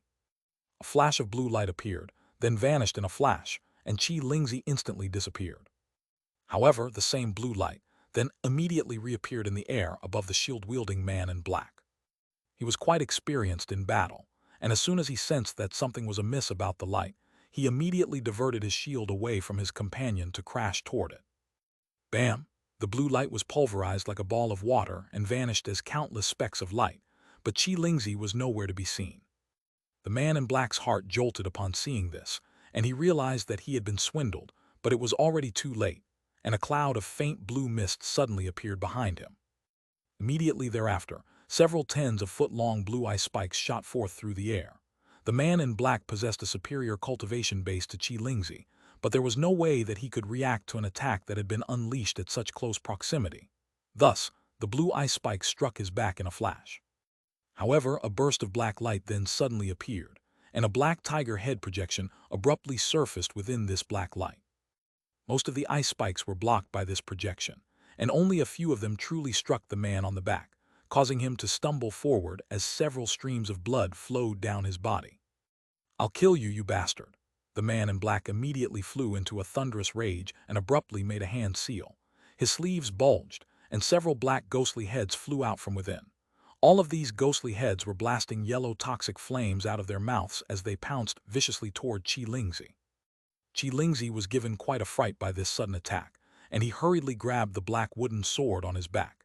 He then made a hand seal with his other hand, and rapidly pointed at the wooden sword several times in succession. Bursts of blue light immediately erupted from the tip of the sword before striking the black skulls with unerring accuracy. However, the black ghostly heads only shuddered slightly, but weren't truly damaged by the attacks. Despite this, Xianxia was able to virtually swim through the air with blue light flashing from his body, using some kind of movement technique to make his opponent unable to hit him, in spite of the fact that the man in black possessed far superior treasures and cultivation base compared to him. Xianxia's expression darkened even further upon seeing this. Letter 1D667, letter 1D65A, letter 1D65A, letter 1D500, letter 1D486, letter 1D4EB, letter 1D484, letter 1D664, letter 1D4F6. Even though only two of Han Li's trio had attacked, they were far more trouble than he had anticipated. He was confident that his companions would ultimately be able to take care of these two, but he couldn't afford to wait much longer. Thus, he immediately made a decision. The dozen or so streaks of black light were still incessantly bombarding the barrier of starlight around the middle-aged, while he flipped a hand over to produce a crimson leather pouch, within which the sound of buzzing could be heard. However, right at this moment, a cold voice sounded from behind him. "Oh, are those spirit insects? They seem to be of a decent caliber as well. It's quite remarkable that a Foundation establishment cultivator like you possesses such spirit insects." Xianxia's heart abruptly jolted with shock upon hearing this, and he immediately tossed the leather pouch behind him. A dull thump rang out, and the leather pouch exploded, revealing a swarm of crimson hornets. The hornets formed a crimson cloud amid an insistent buzzing sound, and they surged collectively toward the young man who had appeared behind Xianxia. This young man was naturally none other than Han Li, who had unleashed a teleportation technique to take himself directly behind Xianxia. A faint smile appeared on his face at the sight of the crimson hornets flying toward him. There were about 300 to 400 of these spirit insects, and it was quite clear that Xianxia had dedicated a lot of time and effort to nurture these insects to maturity. Even if a core formation cultivator were to face these insects, they would most likely be forced to flee. However, they were, of course, nothing to Han Li. He remained standing still on the spot and merely opened his mouth to expel a burst of 5-colored glacial flames, which swept up the entire hornet swarm in a flash. The 5-colored glacial flames surged through the air, and the entire swarm of hornets was frozen into a huge chunk of ice that hovered in midair in a stationary manner. Xianxia was naturally both alarmed and enraged to see this, and he raised a hand to summon an ancient azure mirror. Light flashed from the surface of the mirror, and a pillar of azure light erupted forth at an alarming speed, reaching Han Li in a flash. Han Li raised an eyebrow and made no effort to evade. Instead, he summoned a gray light barrier around himself, and the azure pillar of light vanished into the light barrier like a sandcastle in the rising tide. Xianxia was completely rooted to the spot, with incredulity on his face upon seeing this. Meanwhile, Han Li merely raised an arm in an expressionless manner before pointing a finger at Xianxia. An azure thread erupted from his fingertip before vanishing in a flash, and in the next instant, azure light flashed before Xianxia's eyes. A cool sensation struck his glabella, following which his head was punctured by the azure thread that had suddenly appeared, and his body stiffened as he lost all feeling. The azure thread then revolved around Xianxia's body without pause, slicing him up into 7 or 8 pieces. His dismembered corpse came crashing down amid a rain of blood, and even his soul had been instantly destroyed by the azure thread. Arg! The middle-aged man let loose an involuntary cry of alarm upon seeing this. The two other men in black who were engaged in battle against young Master Hai and Xianxia naturally also saw this, and their expressions changed drastically. They felt as if their hearts had been plunged into glaciers, and their expressions suggested that they had seen a ghost. Han Li turned toward them with a frosty look in his eyes, and their hearts sank even further. One of them immediately summoned a flying saber before jumping onto it to flee the scene. Meanwhile, the other man in black pulled out a black talisman before adhering it to his own body. A cloud of black mist immediately erupted forth to encompass his entire body, and he also fled for his life in another direction. As for young Master Hai and Xianxia, one of them was completely unable to fly, while the other was so poor that he had no flying treasures at his disposal. As such, They could only look on in frustration as their opponents escaped and cursed loudly to express their distaste. Right at this moment, Han Li's indifferent voice sounded once again. "Do you still think you can get away?" As soon as his voice trailed off, a thunderclap erupted from his body, and 2 bolts of golden lightning sprang forth, reaching the 2 fleeing cultivators after just a few flashes. The 2 were then reduced to dust by the golden lightning before they even had a chance to cry out. Young Master Hai and Qi Lingzi were immediately rooted to the spot, as the stream of profanities and insults they were yelling abruptly ceased. Only after a long while did young Master Hai harumph, "Qi Lingzi, you're a Foundation establishment cultivator, and so is Brother Han. How is there such a huge disparity between your powers? You couldn't take down that man even after fighting him for so long, but Brother Han killed them with just a wave of his hand. Are you too weak, or is Brother Han too powerful?" Qi Lingzi was still reeling from astonishment, but he immediately returned to his senses upon hearing this, and countered, "You're one to talk. You're a mid-grade body refinement warrior, so you should be no less powerful than a Foundation establishment cultivator. Why didn't you take care of your opponent? Besides, I'm so poor that this wooden sword is all I have left, so I'm unable to unleash many of my more powerful abilities. HMPH, no matter how I look at it, you can't even compare with Brother Han's pinky finger. Thank heavens I wasn't swindled into joining your Taoist temple. Otherwise, I'd be regretting the decision for the rest of my life." Golden light flashed from young Master Hai's hands, and his golden gloves instantly vanished, only to be replaced by a fan. He gently fanned himself while appraising Qi Lingzi in a smug manner, and Qi Lingzi blushed slightly upon hearing this. He had no counter for young Master Hai's words, so he could only grumble something unintelligible to himself and pretend he hadn't heard anything. Young Master Hai was also quite pleased to have earned such an easy victory in his ongoing war of words with Qi Lingzi, and he also fell silent with a content look on his face. At this point, Han Li had also joined them and stood to the side. "I am Bai Huaji. May I ask for your esteemed names, fellow Taoists? Thank you for saving our lives. If you hadn't stepped in, my daughter and I would have been killed for sure." The middle-aged man strode over the 3 of them with his daughter before extending a deep, grateful bow. At the same time, he couldn't help but appraise Han Li with a hint of awe and veneration in his eyes. After all, Han Li had displayed astonishing power just now, slaying 3 cultivators of the same cultivation base as himself in the blink of an eye.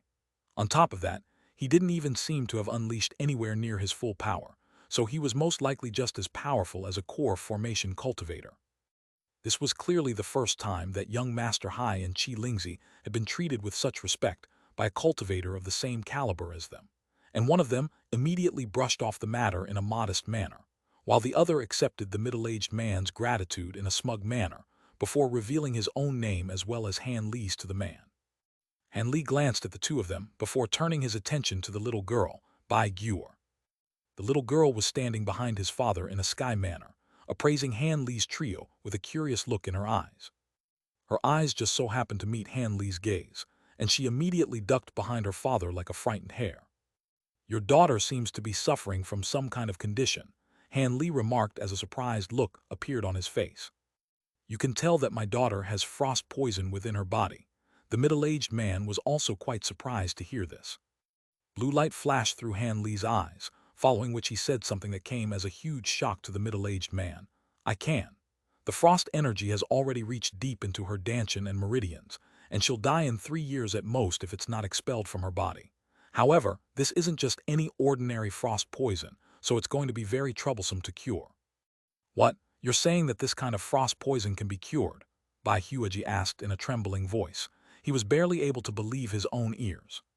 A faint smile appeared on Han Li's face, and he was just about to reply when his brows furrowed slightly, and he suddenly turned toward a certain direction as if he had discovered something. Everyone else faltered slightly upon seeing this, and they also turned toward that direction, only to find that there was nothing there. Young Master Hai closed his fan and he couldn't help but ask, "Brother Han, you?" However, right at this moment, white light flashed in the distance, and a streak of white light came flying toward them. "Ah, it's Grandma." The little girl immediately clapped her hands together with elation at the sight of this streak of white light. The middle-aged was also ecstatic to see this. "Is that a core formation cultivator? Could this be the fairy Yue Hua that they had been referring to?" Qi Lingzi asked as his expression changed slightly. Han Li nodded in response, and his expression remained completely unchanged. Moments later, the streak of white light appeared in the air above them, and the light receded to reveal a beautiful young woman in a white dress. "Gyur, are you all right?"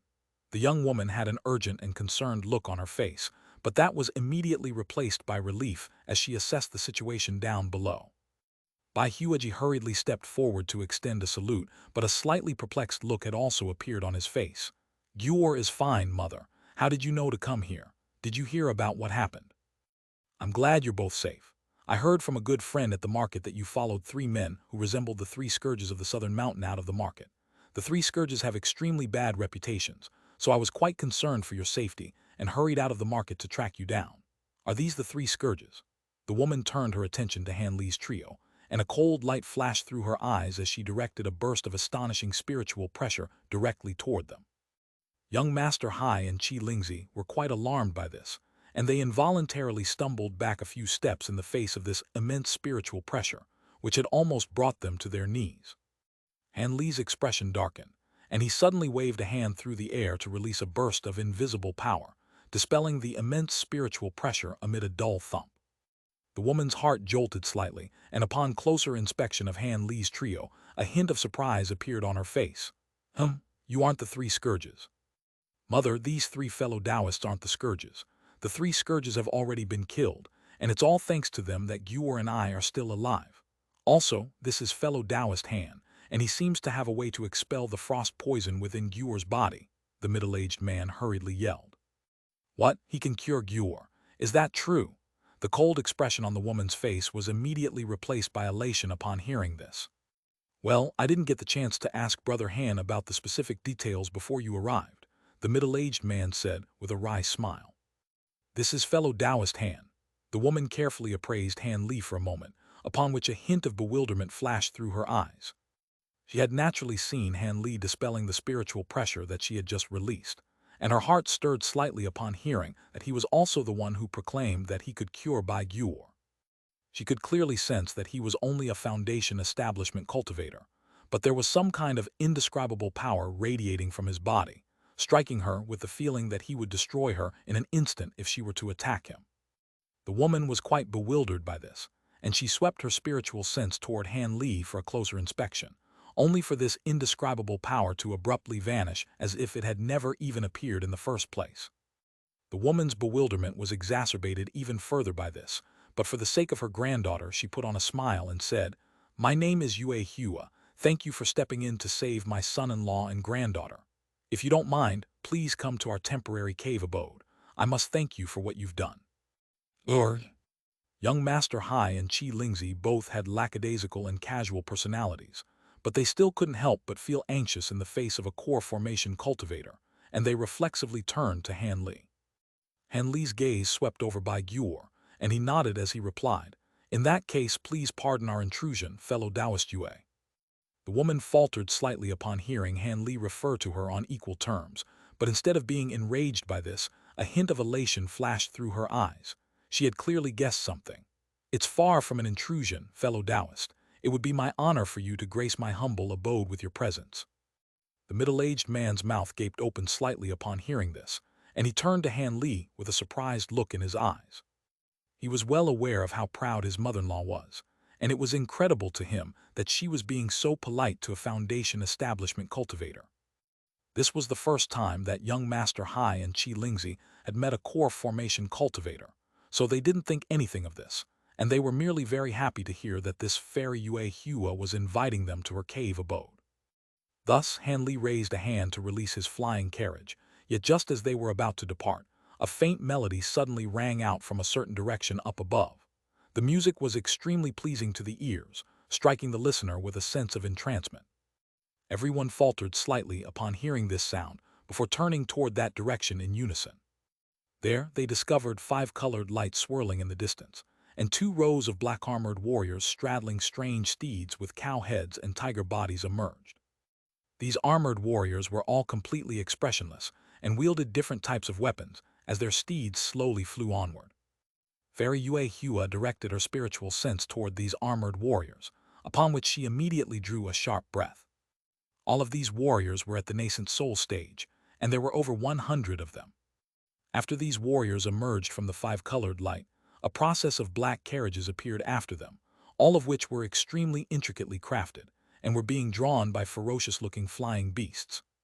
There were a total of 36 identical carriages, and following them was a series of cultivators in different attire, all of which possessed powerful auras. There were only 18 such cultivators, but all of them were at the late spatial tempering stage.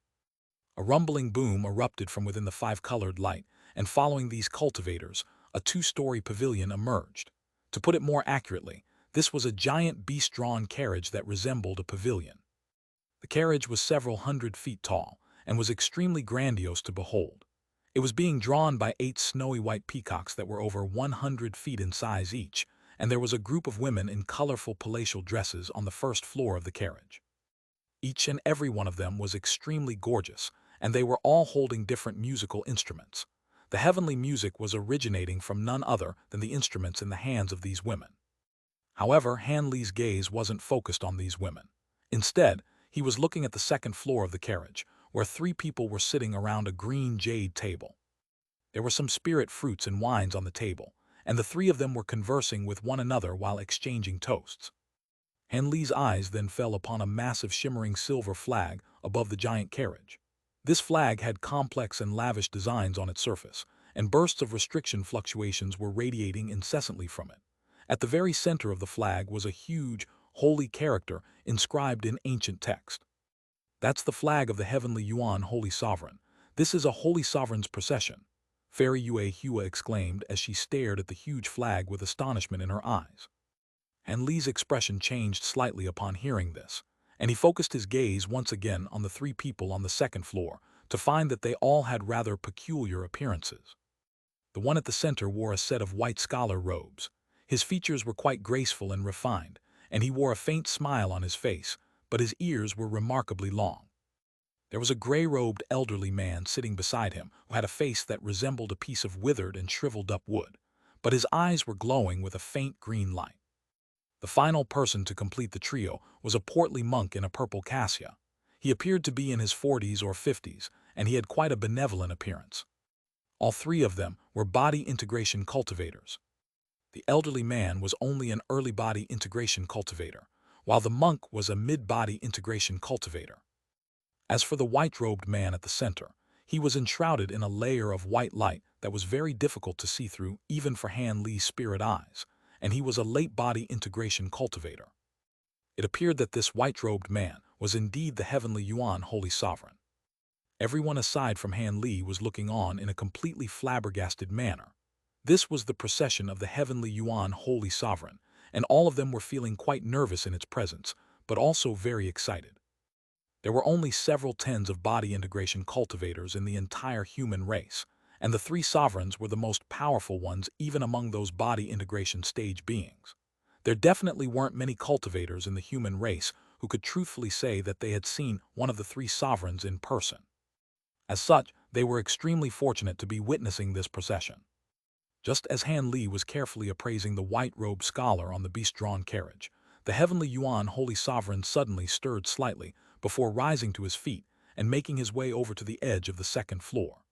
Golden light then flashed through his eyes as he cast his gaze toward Han Li's direction. "I can sense that a fellow Taoist is nearby. If you don't mind, how about coming up here to have some wine with us?" His voice wasn't particularly loud, but it was somehow able to make itself audibly heard by everyone down below.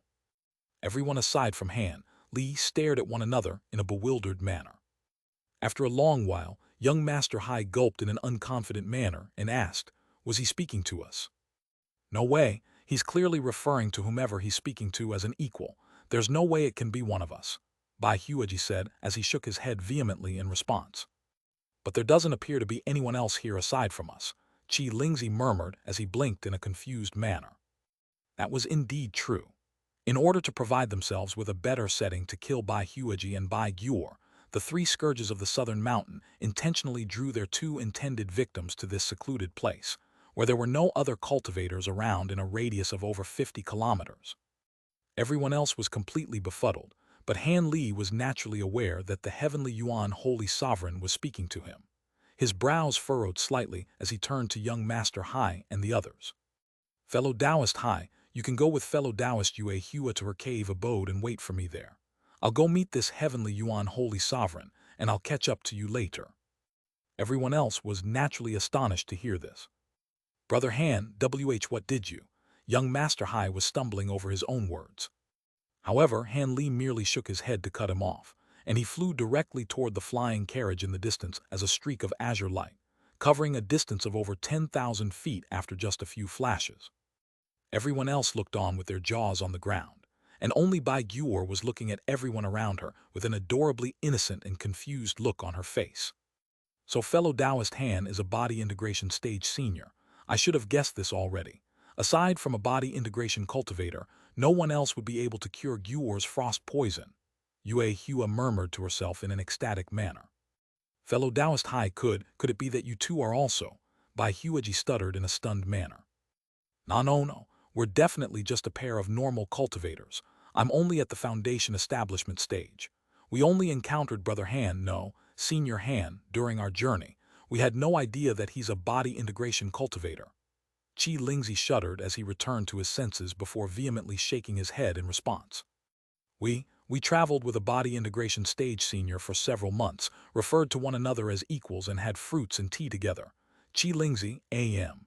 Am I dreaming right now? Young Master Hai was at a complete loss for what to think. Meanwhile, Han Li was already close to the flying carriage, and after hearing Heavenly Yuan Holy Sovereign's words from earlier, all of the armored warriors naturally granted him free passage. The azure light receded, and Han Li appeared on the second floor of the carriage before smiling as he cupped his fist in a salute. Han Li pays his respects to his fellow Taoists. "Han Li, could you be the fellow Taoist Han who recently made his breakthrough in the Tian Yuan region?" The elderly man's expression stirred slightly as he returned the salute. We are indeed one and the same," Han Li replied with a smile. "So you're the fellow Taoist who made his breakthrough several years ago. Apologies for not recognizing you right away. It's a pity you rejected my offer. Otherwise, we could have met and enjoyed some wine together already," Heavenly Yuan Holy Sovereign said with a smile as he appraised Han Li. "Indeed, I heard that fellow Taoist Han only took several hundred years to progress from a deity transformation cultivator to his current cultivation base. Perhaps this rate of progress isn't completely unmatched in history, but it sure is enough to put all of us to shame." The portly monk chimed in with a smile, and he also seemed to be very interested in Han Li. "You're far too kind, fellow Taoist. My aptitude is quite ordinary. If it weren't for several opportunities that I encountered in the primordial world, there's no way I would have been able to progress so quickly," Han Li replied in a modest and polite manner. "Buddhist Master Tian Chan, let's leave this conversation until after we offer fellow Taoist Han some wine. I don't have any other hobbies, but I do love my wine. If it weren't for the fact that the holy sovereign titles are passed down from generation to generation, I had originally intended to be known as the wine sovereign. I think that title suits me far better." The white-robed man chuckled before raising a hand and making a grabbing motion toward the jade table, upon which an exuberant green jade cup and a coral-like crimson flagon were drawn into his grasp. After that, Heavenly Yuan Holy Sovereign flicked his wrist to pour a cup of viscous spirit wine for Han Li. The wine was of a transparent and faintly yellow color, resembling delectable elixir, and he offered the cup to Han Li in person. Han Li hurriedly expressed his gratitude before accepting the cup. He swept his spiritual sense through the cup for an instant, and that was enough for him to determine that there was nothing amiss about the wine. Furthermore, the wine was exuding an intoxicating aroma and contained astonishing spiritual qi that was definitely no less potent than ordinary spirit pills that were designed to enhance one's cultivation base. Han Li slowly downed the contents of the cup before remarking, "This is indeed fantastic wine. It can rank among the top 3 spirit wines that I know of." A layer of yellow spiritual light flashed over his face as he spoke, and he was truly impressed by this wine. Heavenly Yuan Holy Sovereign faltered slightly upon hearing this before an elated look appeared on his face. "Top 3. Does that mean you know of spirit wines that are even better than this Tiger Soul spirit wine?" A faint smile appeared on Han Li's face, and he was just about to respond when the elderly man by the name of Huang Dang smiled and said, "Holy Sovereign, let's take a seat first and discuss this while we enjoy some wine. It would be rather unbecoming of us to keep Brother Han standing like this." "You're right. Forgive me for allowing my excitement to get the better of me. It's been close to 1,000 years since a new body integration cultivator has appeared in our human race. Heavenly Yuan, Holy Sovereign, smacked a hand to his own forehead before hurriedly inviting Han Li to take a seat, then returned to his own seat. Thus far, Heavenly Yuan, Holy Sovereign, had left Han Li with quite a good first impression. Even though he was one of the Holy Sovereigns, he appeared to be very forthright and accommodating, and wasn't pompous nor arrogant in the slightest. However, body integration cultivators like them naturally wouldn't form judgments on others based on fleeting first impressions alone. And Li expressed his gratitude once again, before taking a seat across from Heavenly Yuan, Holy Sovereign. Now then, fellow Taoist Han, can you tell me which spirit wines you know of that are better than my Tiger Soul spirit wine? Have you tasted those wines for yourself? This Heavenly Yuan, Holy Sovereign really did seem to be an avid wine enthusiast, and immediately raised the question again as soon as Han Li sat down. Your Tiger Soul spirit wine can already be considered to be a very exceptional spirit wine in the spirit realm. However, I was fortunate enough to have tasted a type of 9-aroma spirit wine while I was on the territory of a foreign race. Both the flavor and effects of the wine are not inferior to this Tiger Soul spirit wine, Han Li replied. Spirit wine from a foreign race. Did you manage to bring back a flagon or two of this 9-aroma spirit wine, fellow Taoist Han? Heavenly Yuan, Holy Sovereign, asked in a hopeful manner. His two companions were also looking at Han Li in an expectant manner. The 9-aroma spirit wine was brewed by a body integration stage being of that foreign race.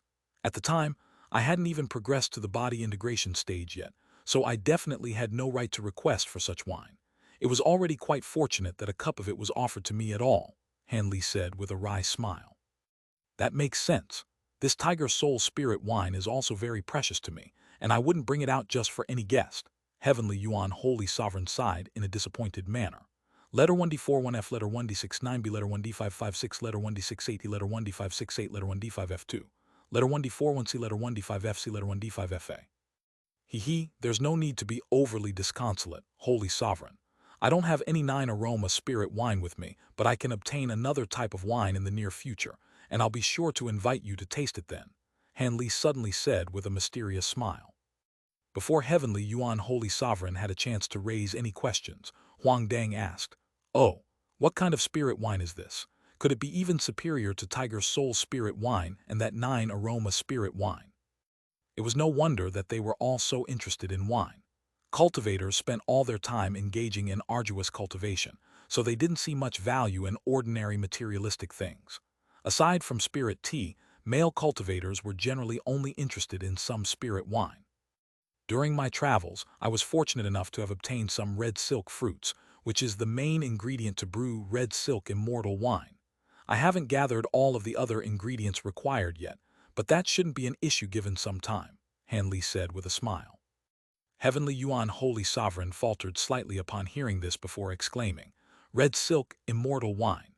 Is this the immortal wine that's rumored to only exist in the true immortal realm?" As for Huang Dang and Tian Chan, they had clearly also heard of this immortal wine, and they were both staring at Han Li in an astonished manner. How could immortal wine from the true immortal realm be brewed in the spirit realm? You're not joking around with us, are you, fellow Taoist Han? Red silk fruits only exist in the true immortal realm. How did you obtain them? Also, I heard that red silk fruits need to be nurtured for tens of thousands of years before they're ready to be brewed into wine, and it's quite difficult to nurture them even in the true immortal realm. Perhaps you mistook something else for red silk fruits, Buddhist Master Tian Chan asked in a stunned manner. I came across these spirit fruits by chance while traveling through the primordial world, and they're already at a point where they're ready to be brewed into wine.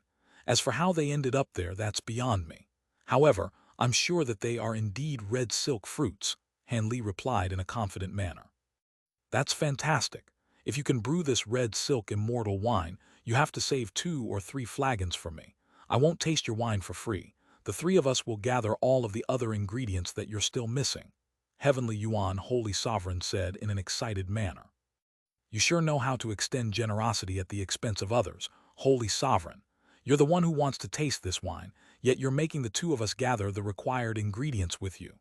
A troubled look appeared on the portly monk's face. Haha, you're not a very honest monk. Are you telling me you're not going to taste the red silk immortal wine at all? It would be an extraordinary opportunity to be able to taste such delectable wine from the true immortal realm. Heavenly Yuan, Holy Sovereign, said with a smile. After a brief moment of contemplation, the monk replied in a truthful manner, "That's true. I'm not a heavy drinker normally, but wine from the true immortal realm is something that I must taste." Huang Dang merely smiled and remained silent. Han Li's heart stirred upon hearing this, and he was naturally happy to agree to this arrangement. "If the three of you are willing to help me, I may be able to brew this wine during the Myriad Treasure Convention by using some secret techniques." "That would be brilliant. I'm sure this wine will be enough to stun the entire convention. From what I've heard, the Tyrant Sovereign loves wine just as much as I do. A few of the demon monarchs are also extremely avid wine enthusiasts. Give us a list of ingredients that you require. I've brought along many things from my treasure vault for this grand occasion." Heavenly Yuan, Holy Sovereign, was extremely straightforward and extended a hand toward Han Li to request a list of ingredients. Han Li flipped a hand over to produce a blank jade slip, then pressed his hands together with the jade slip at the center. Spiritual light flashed, and a list was made, following which the jade slip was tossed forward. Heavenly Yuan, Holy Sovereign, drew the jade slip into his grasp, then briefly injected his spiritual sense into it before nodding as he stowed it away. "We should have everything ready for you in 2 or 3 days. Would you like to come to me for the ingredients, or would you like me to send someone to deliver them to you?" "There's no need to get someone to deliver them. I still don't know where I'll be staying for now, so I'll pay you a visit in 3 days," Han Li replied after a brief pause. "All right. I heard that Worm Monarch Li Hu and Demon Monarch Black Phoenix have already arrived at 9 Immortal Mountain. I can introduce them to you next time, Brother Han." Heavenly Yuan, Holy Sovereign, agreed with a nod. Demon Monarch Black Phoenix. Han Li's expression changed slightly upon hearing this. "Do you know a fellow Taoist Black Phoenix?" Heavenly Yuan, Holy Sovereign, was rather taken aback to see his reaction. "I don't know Demon Monarch Black Phoenix, but I've had some run-ins with beings of the Black Phoenix race," Han Li replied with a nonchalant shake of his head. "All of the 7 demon monarchs are at least at the mid-body integration stage, and all of them possess extremely powerful bodies, as well as some special innate abilities. Even if you don't plan to befriend them, I suggest you don't cross them for no good reason, Brother Han. Otherwise, things could become quite troublesome for you," Heavenly Yuan, Holy Sovereign, cautioned in a genuine manner. "Thank you for your words of caution, Holy Sovereign. I wouldn't go around offending the 7 demon monarchs for no good reason. I still want to live for a few more years," Han Li chuckled. "That would be best. By the way, you must have encountered some miraculous opportunities during your travels to have progressed so quickly, fellow Taoist Han. I assume you'll have some unique insights in cultivation as well, right? In particular, you've only recently broken through the body integration stage bottleneck, so I'm sure your mental state has also benefited significantly." Heavenly Yuan, Holy Sovereign, suddenly changed the subject to one of cultivation. Han Li naturally wasn't going to pass up such a brilliant opportunity, and a serious look appeared on his face as he replied, "I've only just reached the body integration stage, so I still have a lot to learn. It would be an honor for me to exchange some ideas with the 3 of you." After that, Han Li discussed some cultivation experiences and insights with these 3 body integration cultivators, and he only left after half a day had passed, by which time he had benefited immensely from their discussion. Heavenly Yuan, Holy Sovereign, stood at the edge of the beast-drawn carriage and looked on as Han Li vanished into the distance as a streak of azure light. He then issued a command, and the procession began to advance onward again. "What do you think, fellow Taoist Huang, Buddhist Master Tian Chan?" Heavenly Yuan, Holy Sovereign, asked after taking a seat. "He's very young.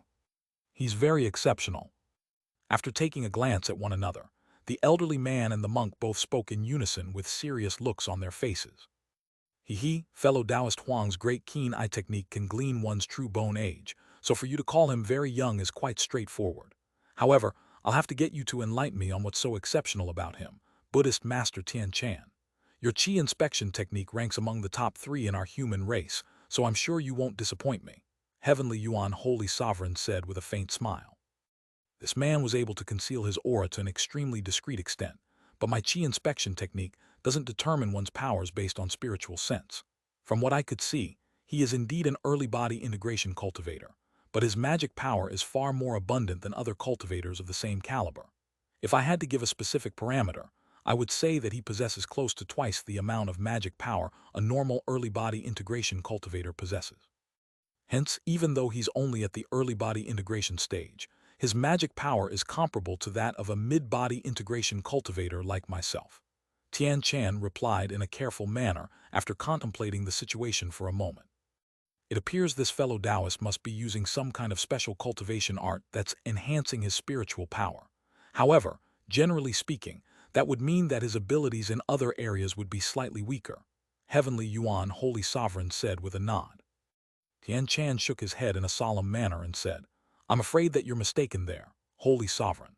Aside from his immensely abundant magic power and the main cultivation art that he's using, I can also tell he possesses at least 3 or 4 more types of extremely powerful abilities, each of which is most likely not inferior to my Jade Spirit secret technique. Is that true? Huang Dang exclaimed before Heavenly Yuan, Holy Sovereign, had a chance to react. Why are you so surprised, fellow Taoist Huang? Surely this revelation isn't enough to draw such a response from you. Could it be that you've also made some other discoveries? Heavenly Yuan, Holy Sovereign, asked as he turned to Huang Dang in a calm manner. As I'm sure you're aware, my great keen eye technique can glean some information about one's physical body on top of their bone age, Huang Dang said with a wry smile. Are you saying fellow Taoist Han's physical body is also special in some way? Tian Chan couldn't help but ask. It's not particularly special. It's merely very powerful, Huang Dang replied as a peculiar look appeared on his face.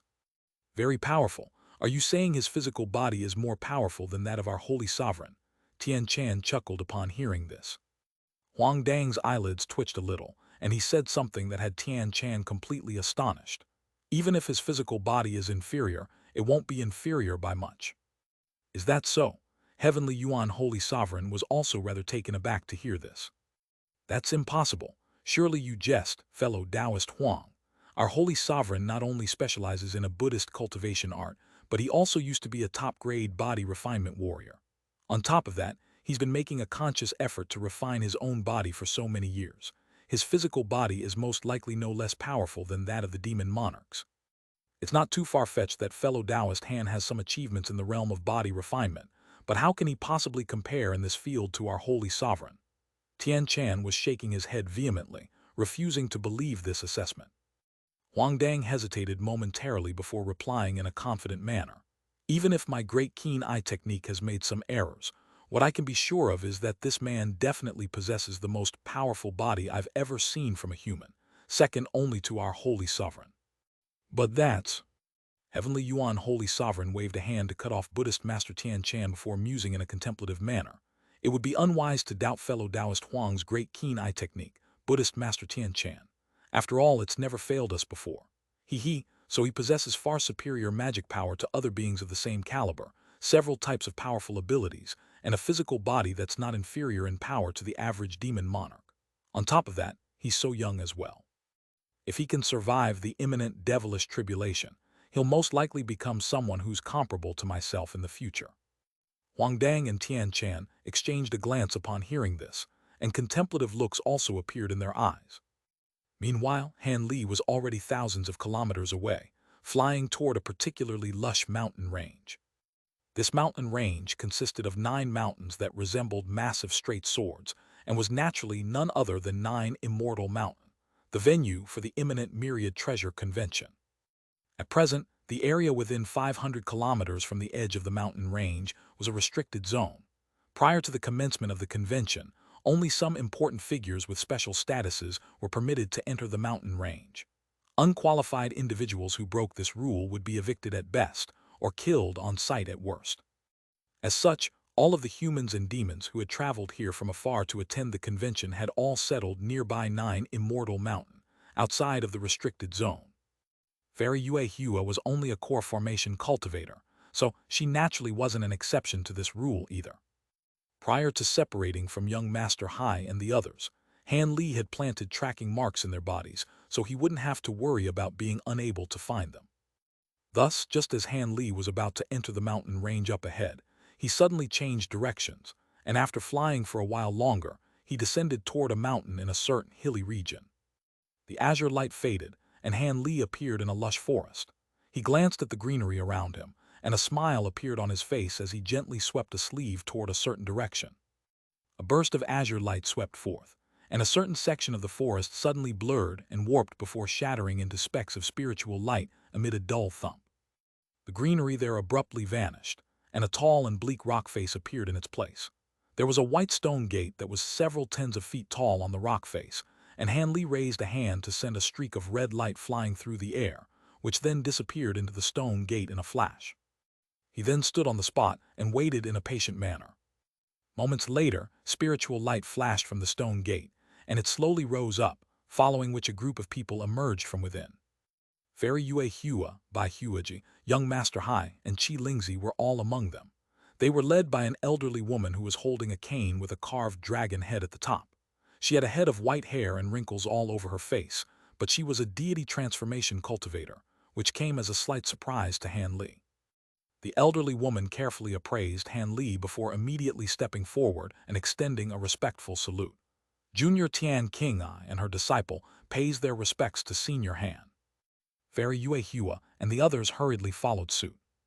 Qi Lingzi and Young Master Hai also extended respectful bows, but the peculiar expressions on their faces clearly suggested that they still hadn't yet come to terms with everything. No need for formalities. Let's talk further after we go in, Han Li said in a calm manner. Yes, Senior Han. I've already prepared some spirit tea for you. I hope it's to your liking, the elderly woman said in a careful manner. Han Li nodded and strode in through the gate without saying anything further. Everyone else naturally followed along behind him in a respectful manner. Moments later, Han Li and the elderly woman had both taken a seat in a tidy stone hall, while Fairy Yue Hua and the others remained standing. Young Master Hai and Qi Lingzi were clearly still in disbelief that Brother Han had suddenly become Senior Han, and they were constantly stealing glances in his direction. Han Li merely ignored them and asked the elderly woman a few questions. Through their conversation, he was able to quickly learn about the origins of the elderly woman and Fairy Yue Hua. It turned out that the elderly woman hailed from the broad Golden Sect, which was a medium-sized sect in the Xuanwu region. She was one of the sect's two elders, and Fairy Yue Hua was a prized disciple of hers, whom she held in high regard due to her stellar aptitude. Bai Guor was Fairy Yue Hua's granddaughter, and her only living descendant, which was why she and her father, Bai Huaji, were able to accompany the elderly woman to this myriad treasure convention. Bai Huaji was trying to sell the blood ginseng that had been passed down in his family for generations in order to buy some medicines to combat Bai Guor's frost poison, but he fell into the trap sprung by the three scourges of the southern mountain. If they hadn't bumped into Han Li's trio, he and his daughter would have almost definitely lost their lives there. As such, Fairy Yue Hua and Bai Huaji hurriedly stepped forward to thank Han Li for his kindness at the elderly woman's behest. Han Li naturally waved a hand to brush off their grateful salutes. I very rarely leave my sect to go anywhere, but I've heard that a new body integration stage senior has recently appeared in the Tian Yuan region, and he shares the same surname as you. Could it be that you two are one and the same, Senior Han? The elderly woman asked in a careful manner. Body integration cultivators were vastly renowned figures, and even now, the elderly woman still didn't dare to completely believe Han Li's identity. I didn't think word would spread so quickly even to the Xuanwu region, Han Li replied in an ambiguous manner. So you really are the same Senior Han. That makes sense. The Holy Sovereign would only extend an invitation toward a fellow body integration stage senior. The elderly woman was ecstatic to hear this indirect confirmation. Generally speaking, there was no way that an ordinary deity transformation cultivator like her would be able to interact with a body integration cultivator. If she could forge some kind of tie with Han Li now, both she and her sect would benefit immensely.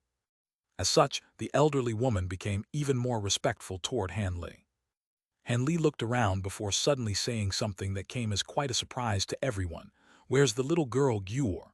I want to take a look at her. The elderly woman and the others exchanged a few glances upon hearing this, and Fairy Yue Hua asked in a careful manner, Senior Han, Guor was suddenly afflicted by her frost poison as soon as she returned, so she's taking a rest in another room. Would you be able to wait for some time? Once she recovers, I'll bring her out to see you right away. I see. There's no need for that. You can take me to her right now. The main reason I decided to come here is for her, Han Li said with a smile as he rose to his feet. Fairy Yue Hua was quite befuddled to hear this, and she was also feeling quite uneasy as she didn't know why this senior Han was so interested in her granddaughter. However, in Bai Guo's current tormented state, there really wasn't much worse that could happen to her. On top of that, the elderly woman was relentlessly urging her to comply with Han Li's request with her eyes, so she could only grit her teeth, and replied, "In that case, I'll lead to you see Guo right away, Senior Han." Thus she led Han Li and the others toward the rear hall of the cave abode. After passing through a side door and a simple corridor, they arrived in a bedroom. There was a faint red wooden bed in the room, and Bai Guo was lying on the bed in an unconscious state. Her delicate face was slightly scrunched up with pain, and there was a layer of azure light over her body. Her lips also appeared a little purple.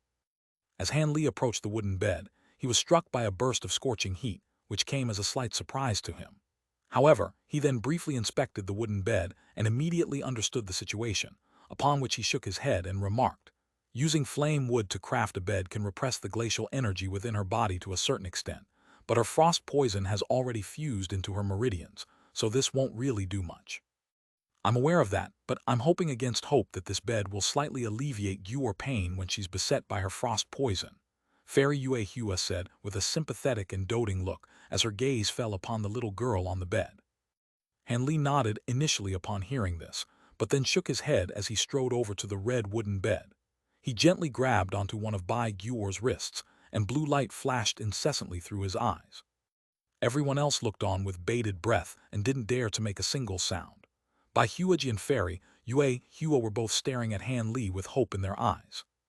Round 10 minutes later, Han Li's eyes suddenly flashed, and a layer of 5-colored glacial light instantly appeared around Bai Guo's wrist.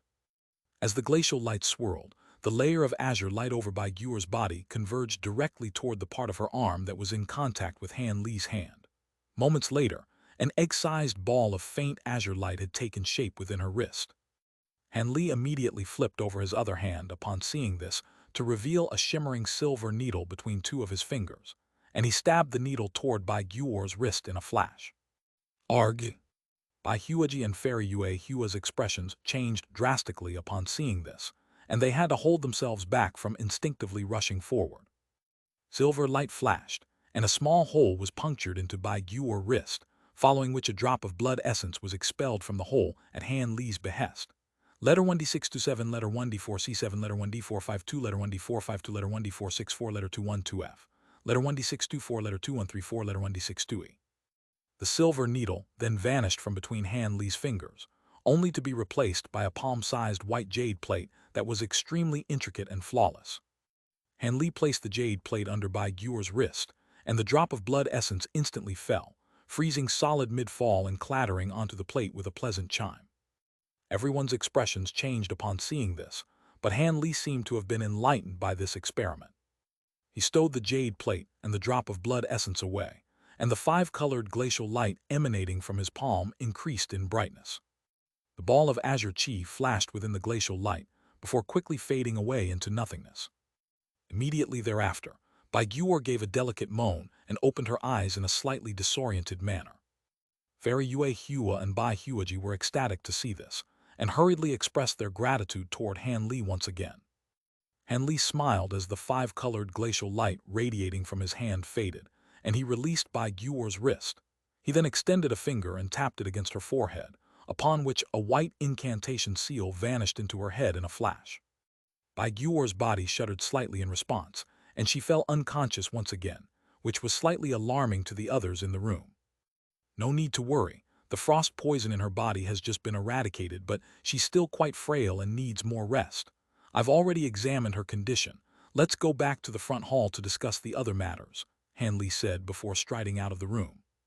Everyone else was quite confused, but they naturally didn't dare to disobey him and hurriedly followed him out of the room. Not long after that, Han Li was seated in the hall again, sipping a cup of spirit tea. His eyes were flashing with contemplation, seemingly suggesting that he was grappling with some kind of difficult decision. Everyone else naturally didn't dare to disrupt him, and they were all waiting respectfully in silence for Han Li to speak to them. After a long while, Han Li raised an eyebrow and placed the teacup in his hand down onto the table beside him, seemingly having made a decision. "Fellow Taoist Bai, how much do you know about the frost poison your daughter has been afflicted with?" Han Li asked. Bai Huaji's heart jolted upon receiving this sudden question, and he hurriedly replied, I've invited some other powerful cultivators to diagnose Guor's condition in the past, and they told me that Guor has been afflicted by a special type of frost poison that's vastly different from the ordinary frost poisons in the world. Aside from getting a body integration cultivator to forcibly expel this poison, the only other option open to us is to find a few legendary spirit medicines of extreme yang attribute to neutralize this poison. It's no wonder that they would say that. Han Li chuckled in an ambiguous manner. Senior Han, is there something else that's amiss about Guor's frost poison? Fairy Yue Hua asked in a concerned manner. Do the two of you know when she first became afflicted by this glacial poison? Han Li asked as opposed to answering Fairy Yue Hua's question. It was when she was 9. She suddenly fell unconscious while cultivating, and only then did we discover the presence of this frost poison within her body. In the beginning, it was only an inconspicuous tiny wisp, so we didn't think much of it and used some normal methods to eradicate the poison. However, that only sped up the deterioration of her condition to the extent that she's in her current state.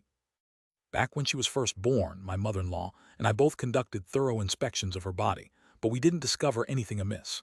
We figured that one of our enemies must have planted this poison in Guor's body without us noticing. It's a pity that I haven't been able to find who's responsible for this. Otherwise, even if I have to give up my life, I'd. Bai Huaji's pained expression was gradually replaced by one of vengeful fury as he spoke. Fairy Yue Hua's expression had also darkened significantly, clearly also very resentful toward this enemy. Enemy, I'm afraid you're mistaken. This frost poison is something that she's carried from birth, and it's indeed no ordinary frost poison, Han Li said in an indifferent manner. I'm sure you know far more about this matter than we do, Senior Han. Would you be able to explain the situation to my disciple to clear up their misconceptions? The elderly woman asked in a respectful manner. I certainly will. I would have done so even if you hadn't asked me. Guor actually possesses a legendary spirit physique known as the Ice Essence Body. This type of physique is impossible to detect at birth, and its effects will only begin to show at 9 years of age. The first time this poison rears up is when it's at its most ferocious, and it's said that most of the people who possess this spirit physique perish when this poison first appears. As such, there are very few records of this type of spirit physique, even in ancient tomes, and if I hadn't just so happened to have read one of those records, I would also be led into thinking that this was some kind of frost poison that was brought onto her by someone else, Han Li explained. Ice Essence Body. Fairy Yue Hua and Bai Huaji exchanged an astonished glance upon hearing this. This was the first time they had heard of such a spirit physique, so they were naturally rather perplexed. In contrast, a hint of recognition and shock flashed through the elderly woman's eyes upon hearing this. Young Master Hai and Qi Lingzi had naturally never heard of this Ice Essence Body, so they could only stare at everyone else. After revealing this information, Han Li picked up his teacup and took another sip, seemingly completely uncaring about whether everyone else believed what he had just said. So Guor really does possess the Ice Essence Body. In that case, it really will be hard to say whether this is a blessing or a curse, the elderly woman murmured to herself. You know about this type of spirit physique as well, Master? Fairy Yue Hua asked in a surprised manner. I heard about this type of spirit physique from one of my good friends many years ago, and it's exactly as Senior Han has described it. Never did I think that Guor would possess such a physique. It really is difficult to say how this will affect her, the elderly woman replied after taking a glance at Han Li. What do you mean, Master? Fairy Yue Hua asked. I heard from a good friend of mine that not only will the Ice Essence Body begin to manifest itself when the host is 9 years of age, the frost poison will continue to worsen 1 year after another, and generally speaking, those who possess this spirit physique will be dead for sure by the time they turn 15 or 16. There are only 2 ways for someone with this physique to survive, the elderly woman sighed. What are those 2 ways, Master? Fairy Yue Hua hurriedly asked in an ecstatic manner. One of those ways is to find a body integration cultivator to use their magic power to force this frost poison out of Guor's body every year, then use their true essence to help cleanse her meridians. After 100 years of this, Guor will become accustomed to her physique, and it won't pose any further threat to her. On top of that, through her cultivation, she would be able to harness this glacial energy to master an incredibly powerful ability known as the Ice Essence Glacial Soul, the elderly woman replied after a brief hesitation. In that case, this Ice Essence Body should be a fantastic blessing, Why do you say that it could both be a blessing and a curse, Senior? Bai Huaji also asked in an elated manner. That's because those who possess this physique are born with glacial energy within their bodies, and that energy is not that easy to repress. The first few decades aren't too much trouble. A body integration cultivator would be able to easily repress this glacial energy given some time. However, the last few decades will become extremely troublesome.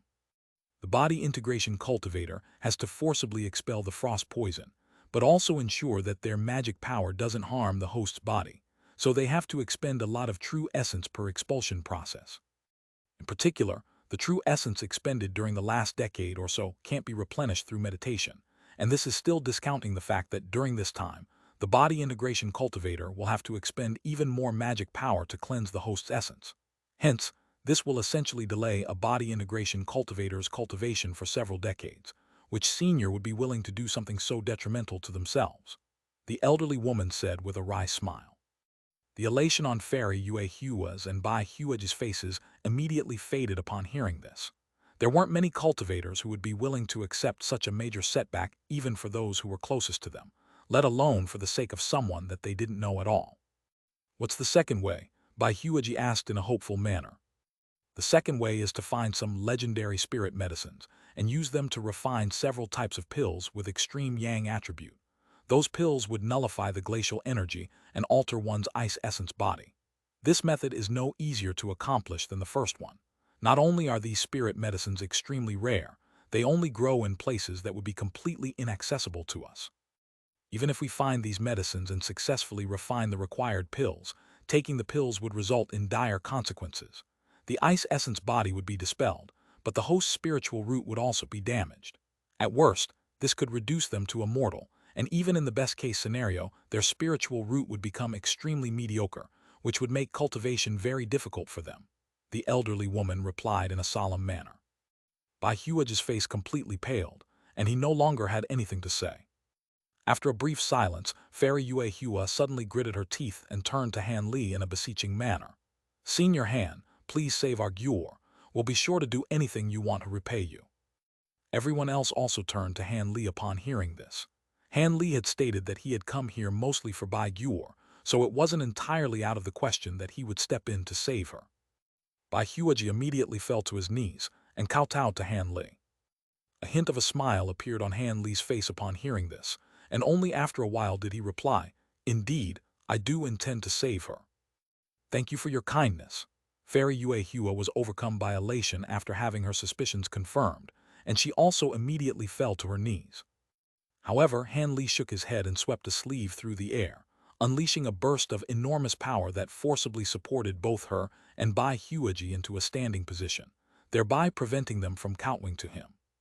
"Don't be so quick to thank me. I have some conditions, and I'll only save her if you agree to them. I have a very good first impression of Gyur, but I wouldn't set myself back several hundred years in my cultivation lightly," Han Li said in an indifferent manner. "State any conditions you have, Senior. We'll satisfy you as long as it's within our power to do so," Fairy Yue Hua agreed without any hesitation. Bai Huaji's heart stirred slightly upon hearing this, but he didn't state any objections. After all, this was his precious daughter's only chance at survival. "I have a very simple condition. I can help her master the Ice Essence Glacial Soul ability, and I can even take her under my wing as an in-name disciple. However, after she masters that ability, she must set off to search for something for me at all costs. This item could be in the human or demon territory, or it could also be in a certain corner of the primordial world, and only those with the Ice Essence Glacial Soul ability would be able to sense and find it. Of course, this is going to be an extremely dangerous task. Do you still plan to agree to this arrangement?" Han Li asked. "So you're saying Gyur may have to venture deep into the primordial world?" Bai Huaji drew a sharp breath upon hearing this, and a hesitant look appeared on his face. Fairy Yue's expression also changed slightly, but after a brief pause for contemplation, she asked, "Senior Han, may I ask roughly what cultivation-based Gyur will be at when she masters the Ice Essence Glacial Soul ability? I'm afraid that her venture into the primordial world will only be a one-way trip if she's not powerful enough." And Li seemed to have considered this already, and he replied in a calm manner, Don't worry about that. I'm willing to take her as my in-name disciple and expend so much effort to help her survive, so I'm naturally not going to send her off on a suicide mission." In any case, the thing I want her to track down for me is something that she'll only be able to sense after reaching at least the deity transformation stage. On top of that, I'll be giving her several powerful treasures to protect her, and if the item is in or near the human and demon territories, she won't have to venture into the primordial world at all. Even if it turns out that she'll need to venture deep into the primordial world, I'll make sure she's powerful enough to take care of herself before I send her on her way. The deity transformation stage. That's definitely enough. That level is something that we can only dream of reaching. Besides, if you don't step in, then Gyur will only have a few years left to live at most, but she'll at least be able to live for close to 1,000 years before she reaches the deity transformation stage. Fairy Yue Hua didn't possess all that powerful a cultivation base, but she was very decisive and quickly arrived at a decision. Bai Huaji was still rather concerned, but he knew that she was right, so he nodded emphatically in support of this arrangement. The elderly woman, naturally, had no reason to object either. In that case, I'll take Gyur as my in-name disciple, and she'll stay with me during the next 100 years. After that, I'll return her to you, and I won't interfere with her life other than giving her some guidance in cultivation, Han Li said with a benevolent smile. Then I'll leave my daughter in your hands, Senior Han. Bai Huaji was truly put at ease upon hearing this, and he knelt down to kowtow again in a grateful manner. Han Li didn't stop him on this occasion, and Fairy Yue Hua was also expressing her gratitude to him in an excited manner. The elderly woman heaved a long sigh of relief, and she was extremely pleased by this development as well. Han Li had only taken Gyur as an in-name disciple, which indicated that he didn't intend to pass down his entire inheritance to her. But at the very least, this created a tie between this body integration stage senior and her broad golden sect. Not taking into account anything else, at least this was a good threat to have up their sleeve to make others think twice before they tried to plot against the broad golden sect.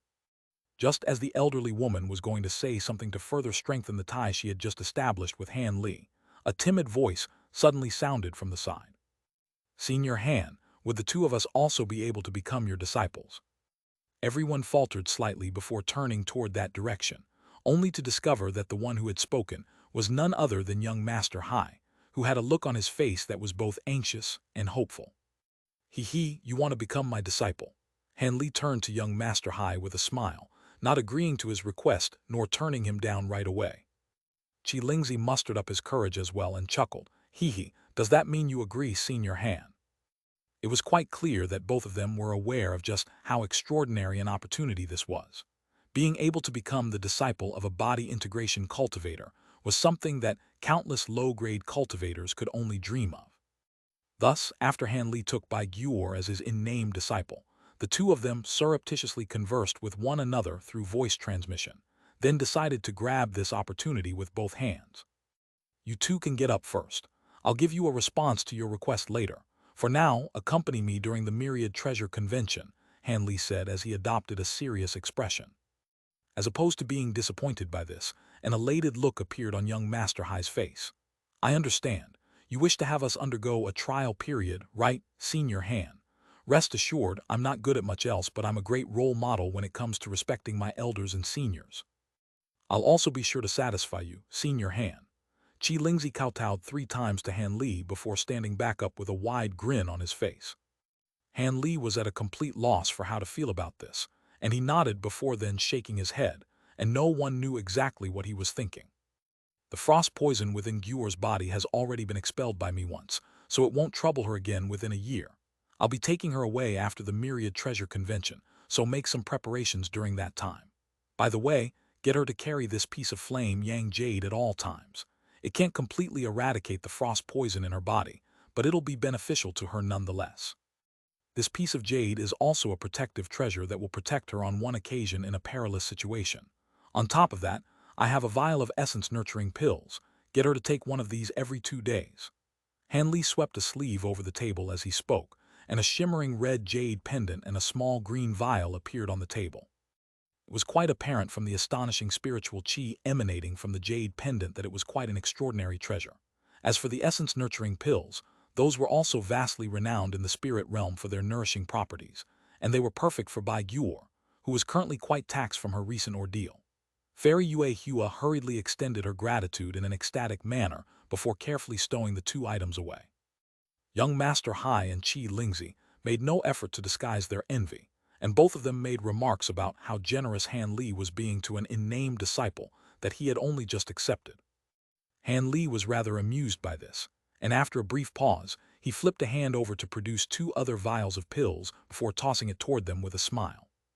Regardless of whether you two become my disciples, we've traveled together for so long, so there's definitely some affinity between us. One of those vials of pills can clear the meridians and strengthen the bones, while the other can enhance magic power. You can split them however you like. Thank you, Senior Han. Young Master Hai and Qi Lingzi were elated as they caught the vials, and they were even more convinced that they were pursuing the right master. They then carefully stowed the vials away as if they were precious treasures. After that, Han Li didn't remain here much longer.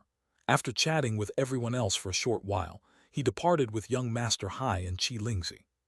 Moments later, the 3 of them appeared on his flying carriage, flying slowly toward 9 Immortal Mountain. Where are we going next, Senior Han? Should we also find a place to set up a temporary cave abode? Qi Lingzi asked as they drew closer and closer to 9 Immortal Mountain. There's no need to go through the trouble of doing that. 9 Immortal Mountain may be restricted to outsiders, but that only applies to normal cultivators. Once we get there, someone will come out to welcome us, Han Li replied in a nonchalant manner. I see, I was just thinking about this. How could a body integration cultivator like Senior Han settle in some random place like us ordinary cultivators? Young Master Hai said with a fawning smile. Exactly. I'm sure they'll have an extremely lavish place prepared for Senior Han. We're extremely fortunate to be able to accompany Senior Han. Qi Lingzi also chimed in a fawning manner. Han Li could naturally hear the sycophantic intent behind their words, but he merely chuckled and didn't say anything. Not long after that, their flying carriage flew over a market, then descended into the mountain range down below. For a top-grade flying carriage treasure like this one, the distance of less than 1,000 kilometers was covered in virtually the blink of an eye. A blue sea of clouds suddenly appeared up ahead to impede them, in response to which Han Li merely tapped a foot onto the flying carriage underfoot. The flying carriage immediately circled around before drawing to a halt, and Han Li raised both hands toward the sea of clouds. A loud thunderclap rang out, and 2 bolts of golden lightning vanished into the sea of clouds in a flash. In the next instant, a pair of rumbling booms erupted within the blue clouds, and 2 bursts of enormous spiritual pressure emerged from within, causing the blue clouds to surge and churn violently. After that, Han Li merely clasped his hands behind his back and stood still on the spot, seemingly waiting for something. Young Master Hai and Qi Lingzi were both a little perplexed by this, but they didn't dare to ask any questions and stood obediently by Han Li's side. A short while later, a string of beastly roars rang out from within the sea of mist, and a furious male voice sounded from down below. Who dares to attack the restriction here? Are you not aware that this place became a restricted zone 3 months ago? As soon as this voice fell, a burst of fluctuations erupted from within the sea of clouds, and it parted to reveal a massive passageway that was several tens of feet wide. Blue light flashed, and several guards straddling giant flying beasts emerged from within. These guards were all very burly and far taller than Han Li. Their upper bodies were clad in suits of crude white bone armor, and they wore leather pants of different styles on their lower bodies. They were each holding a huge rectangular bone shield in one hand and a thick black spear in the other. Their steeds resembled giant wolves with huge fleshy wings, and their entire bodies were covered in blue fur. There were also faint sparks of lightning running along their bodies, giving them quite a mysterious appearance. However, none of these guards possessed any magic power fluctuations. They were a rare group of high-grade body refinement warriors. With their powerful bodies alone, they were virtually comparable to core formation cultivators. The 4 guards were rather taken aback by the fact that not only had Han Li refrained from fleeing the scene, he was instead appraising them with an intrigued expression while standing on his flying carriage. A hint of bewilderment appeared in the eyes of the leader of the 4 guards upon seeing this. He waved a hand, and all 4 of the guards tugged on the reins of their beastly steeds, drawing to a halt at the edge of the sea of clouds. You must be the vastly renowned lightning guards of the Xuanwu region, right? You really do live up to your reputation. Seeing as you're here, I presume fellow Taoist Tyrant Sovereign has already arrived at 9 Immortal Mountain, Han Li said in a calm manner. The 4 guards were stunned to hear that Han Li was referring to the Tyrant Sovereign as his equal, and they immediately adopted more respectful mannerisms. The leader of the group hurriedly cupped his fist in a salute and said, "We are indeed part of Master Tyrant Sovereign's lightning guards, but he hasn't arrived here yet. We were sent to 9 Immortal Mountain in advance to help maintain law and order here. May I ask for your esteemed name, Senior?" My surname is Han, but you may not have heard of me. Come to think of it, your Tyrant Sovereign sent someone to recruit me to join the Tyrant Sovereign Palace not long ago, but I had to turn down the offer due to certain reasons, Han Li said in a nonchalant manner. Could it be that you're the new body integration cultivator, Senior Han Li? Oh, you know of me. Han Li was clearly taken aback by the fact that this guard was able to identify him based on his surname alone, and he began to take a closer look at this man. Only then did he discover that even though this man was only a body refinement warrior, there was faint treasure light emanating from his body, suggesting that he was carrying many powerful treasures, so he seemed to be different from his 3 companions. The guard hurriedly explained, "Forgive me for my rudeness earlier, Senior. My grandfather is one of the 4 personal guards of Master Tyrant Sovereign, and I was able to hear about you through him." Personal guards? Oh, I recall hearing about them. I've heard that all 4 of those fellow Taoists are top-grade body refinement warriors, and the Tyrant Sovereign has dedicated a lot of effort to train them. None of them possess any magic power, but they all have extremely powerful bodies with extraordinary strength, and can directly oppose top-grade treasures, Han Li said with a hint of recollection in his eyes. My grandfather would be honored to hear that Senior Han has heard about him. I'm sure you must be weary after traveling all the way here, Senior. Please follow me to the Immortal Welcome Palace so you can rest. The leader of the guards had quite a coarse appearance, but he was displaying a thoughtful side that belied his physical attributes. Now that you mention it, I really am feeling a little weary. Lead the way, Han Li nodded in response. Gladly, please come with me, Senior Han. The 4 guards extended another respectful salute in unison, before slowly flying back into the passageway that had opened up in the sea of clouds. Han Li followed along behind them on his flying carriage. The sea of clouds wasn't very large, and it only took a short while before Han Li and the 4 body refinement warriors emerged on the other side, then flew directly toward a certain massive mountain in the distance. 4 of the peaks of the 9 Immortal Mountain are owned by our human race, while the demon race owns another 4. The tallest flying immortal peak is a neutral peak that is normally uninhabited by either of our 2 races, so that naturally became the venue for this edition of the Myriad Treasure Convention. We've gathered some human and demon cultivators who are adept in earth attribute cultivation arts, and they're working night and day to set up the entire peak. Of course, a single mountain peak alone won't be enough to house all of the convention goers, so during the period that the convention is being held, the other 8 peaks will also be open to the general public. We'll be constructing 8 secondary convention venues to ensure we have sufficient capacity for everyone. Even so, I think the convention will be extremely packed. After all, almost all past editions of the convention have had over 1 million attendees. Fortunately, we've been preparing for this convention for over a year, so there shouldn't be any issues, but I've heard that this edition of the convention is going to be slightly different. The leader of the guards was very thoughtful and introduced to Han Li the situation on 9 Immortal Mountain and surrounding the Myriad Treasure Convention. However, his voice clearly drew to a rather unnatural halt here. Oh, what's different about this edition? Han Li asked in a slightly intrigued manner. I only stumbled upon some rumors, and I can't vouch for their authenticity. Please forgive me if I say something that doesn't prove to be true, the man said after a brief hesitant pause. Rest assured, I'll make my own decisions based on what you tell me. I won't blame you for anything, Han Li assured in an indifferent manner. All right, then I'll go ahead. I've heard that beings from foreign races may be participating in this edition of the Myriad Treasure Convention, and that they'll be offering some extremely precious treasures from their races for auction, the man said in a careful manner after taking a deep breath. Foreign beings? Which foreign beings are going to be attending? Han Li was truly surprised to hear this. I'm afraid that's beyond me, Senior. I'm just a lightning guard after all, the man said with a wry smile. Contemplative look appeared on Han Li's face before his expression quickly returned to normal, and he flipped a hand over before tossing a few vials of pills to the 4 guards. That's true. In any case, thank you for disclosing all this information to me. Here are a few vials of heaven pills for the 4 of you. You can take one once every few days to extend your lifespans. Feel free to come and tell me if you hear any more useful information. I'll be sure to reward you for your efforts.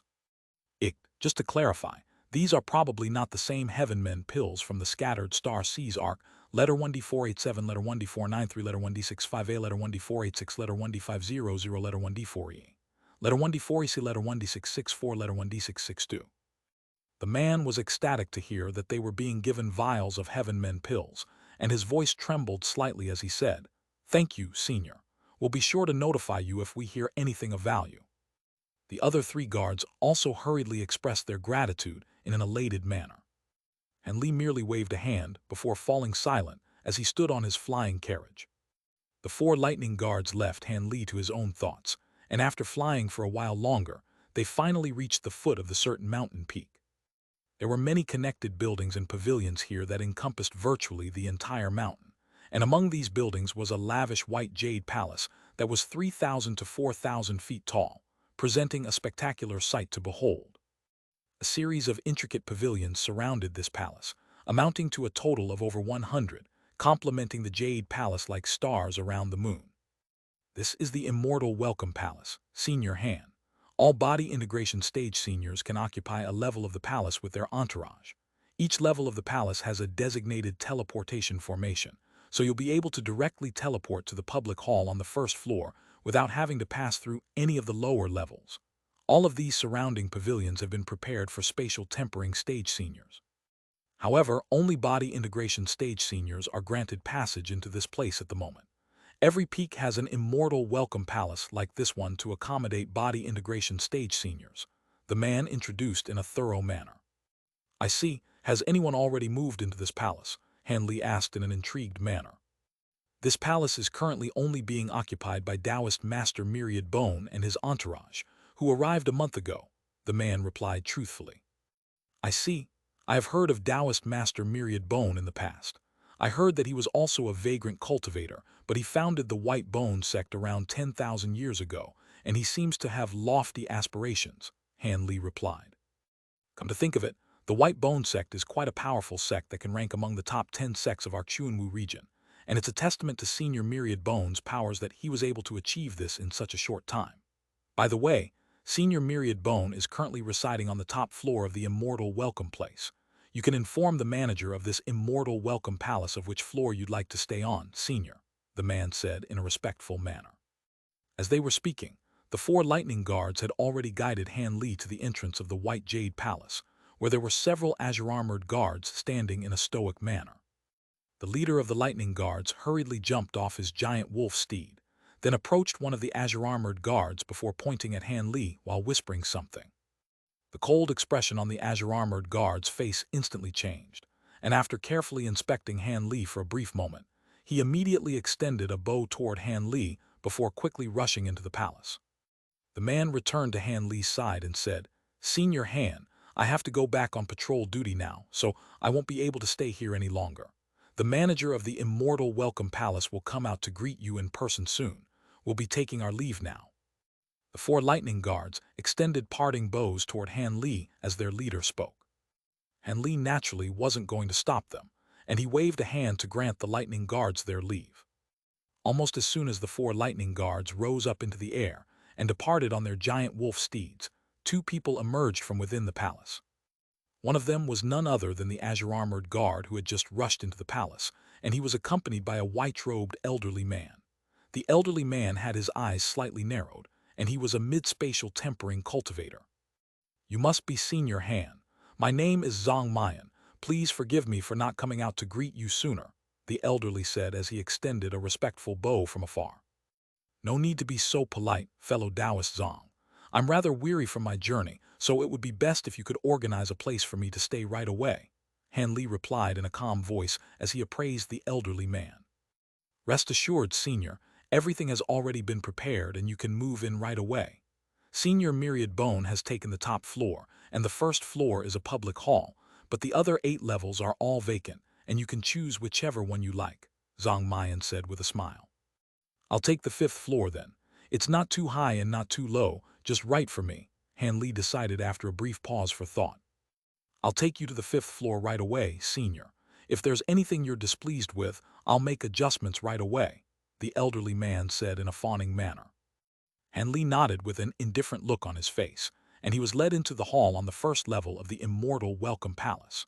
Letter 1D487, letter 1D4FB, letter 1D4E, letter 1D4E, letter 1D66C, letter 1D65A, letter 1D4EC, letter 1D4F8, letter 1D4AT.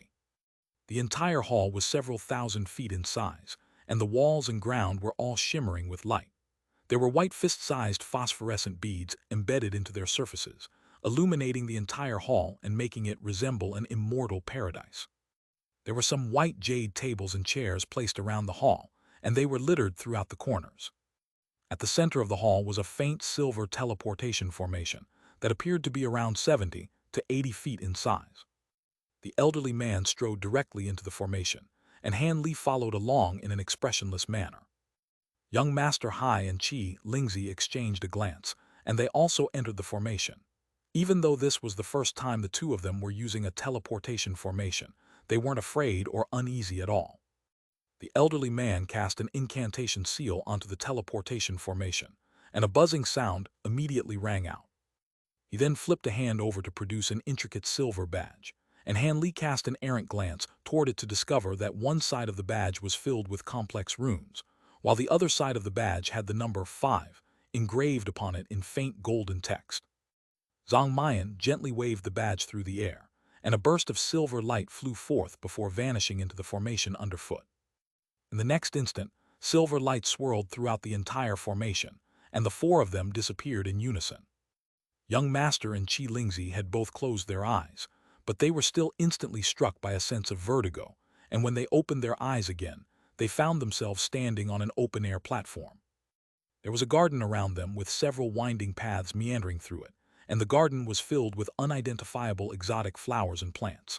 On the other side was a green pond that was several acres in size, within which a series of 5-colored spirit fish that were around a foot in length each were swimming in an energetic manner. A gentle breeze blew forth, sending bursts of abundant spiritual qi sweeping toward them. Young Master Hai faltered momentarily before a thought suddenly occurred to him, and he raised his head to cast his gaze upward to discover a blue sky up above with several white clouds drifting lazily. However, the suns that should have also been present in the air were nowhere to be seen. They had been replaced by a massive white ball of light that was hovering in midair, releasing a gentle white light. Young Master Hai was completely flabbergasted by this sight, and Qi Lingzi was also struggling to pick his jaw up from the ground.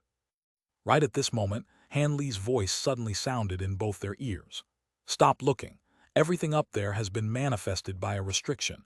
You won't be able to see how it works at your current cultivation bases." Only then did they return to their senses from their enraptured state, only to discover that Han Li had already emerged from the formation and was standing over 100 feet away, appraising them with a faint smile. Zhang Mayan was standing further away, and he was also looking at the two of them with an amused smile. Young Master Hai and Qi Lingzi blushed slightly, and they hurriedly emerged from the formation in an embarrassed manner. However, the two of them were still filled with excitement, and they were constantly looking around as they followed along behind Han Li. After following a path for a while, a large green hall appeared up ahead. It wasn't particularly massive, but it had been extremely intricately constructed, as evidenced by the meticulous patterns carved on its surface. On either side of the hall was a separate courtyard and a smaller side hall. These buildings were clearly there for the cultivator's entourage to inhabit. They were all surrounded by lush green bamboo plants, and there were a few pavilions that were visible through the bamboo poles, presenting a mesmerizing sight to behold. Who could have imagined that this paradise would only be a single level of this massive palace? Han Li stood near the hall and looked around before asking in a seemingly casual manner, "Is every level in the Immortal Welcome Palace set up like this?" Of course not. Every single level of the Immortal Welcome Palace is set up differently to cater to different preferences. If you don't like this level, I can take you to another level, Senior Han, Zhang Mayan replied. "There's no need for that. I'm quite pleased with this level," Han Li said with a nonchalant wave of his hand. "In that case, please keep this restriction badge safe, Senior. The restriction on each level is different, and only one badge was refined for each level, so I'll have to ask you to return this badge to me at the conclusion of the convention, Senior," the elderly man said with a smile as he passed the silver badge over to Han Li with both hands. Han Li accepted the badge before nodding in response, and the elderly man departed after taking his leave. Thus, Han Li's trio was left to their own devices. You two can live here during the duration of the convention. You can choose any one of the courtyards to stay in. I need to rest, so if there's anything that needs to be discussed, leave it until tomorrow, Han Li instructed. Yes, Senior, young Master Hai and Qi Lingzi replied in a respectful manner. The two of them then rushed toward the cluster of buildings beside the hall with unadulterated excitement on their faces, and Han Li could hear the sound of them bickering and fooling around in the distance. Han Li shook his head and strode toward the main hall. He found a quiet room in the hall and began to meditate to rest. The next morning, Han Li was still meditating on his futon with azure spiritual light flashing over his body when his expression suddenly changed, and he immediately opened his eyes. In the next instant, a ball of white flames phased directly through the wooden door of his room, then reached him in a flash. Han Li's eyes flashed as he reached out with a finger and gently tapped the ball of white flames. The ball of flames exploded amid a dull thump, vanishing into countless specks of light. At the same time, a voice suddenly rang out within the room. Greetings, fellow Taoist Han, I am Myriad Bone. I heard that you moved into the Immortal Welcome Palace yesterday. If you don't mind, please pay me a visit on the top floor. The voice was quite an elderly one, and it concluded after that brief message. Taoist Master Myriad Bone, eh? Han Li stroked his chin with a contemplative look on his face. Moments later, he rose to his feet before emerging from the room. When Han Li appeared outside the hall, he was immediately greeted by the sight of young Master Hai and Qi Lingzi. The two of them seemed to have been here for a while, and they were conversing with one another in a corner. As soon as Han Li emerged, the two of them immediately stepped forward before extending deep respectful bows. No need for formalities. What are you two doing here? Why aren't you resting?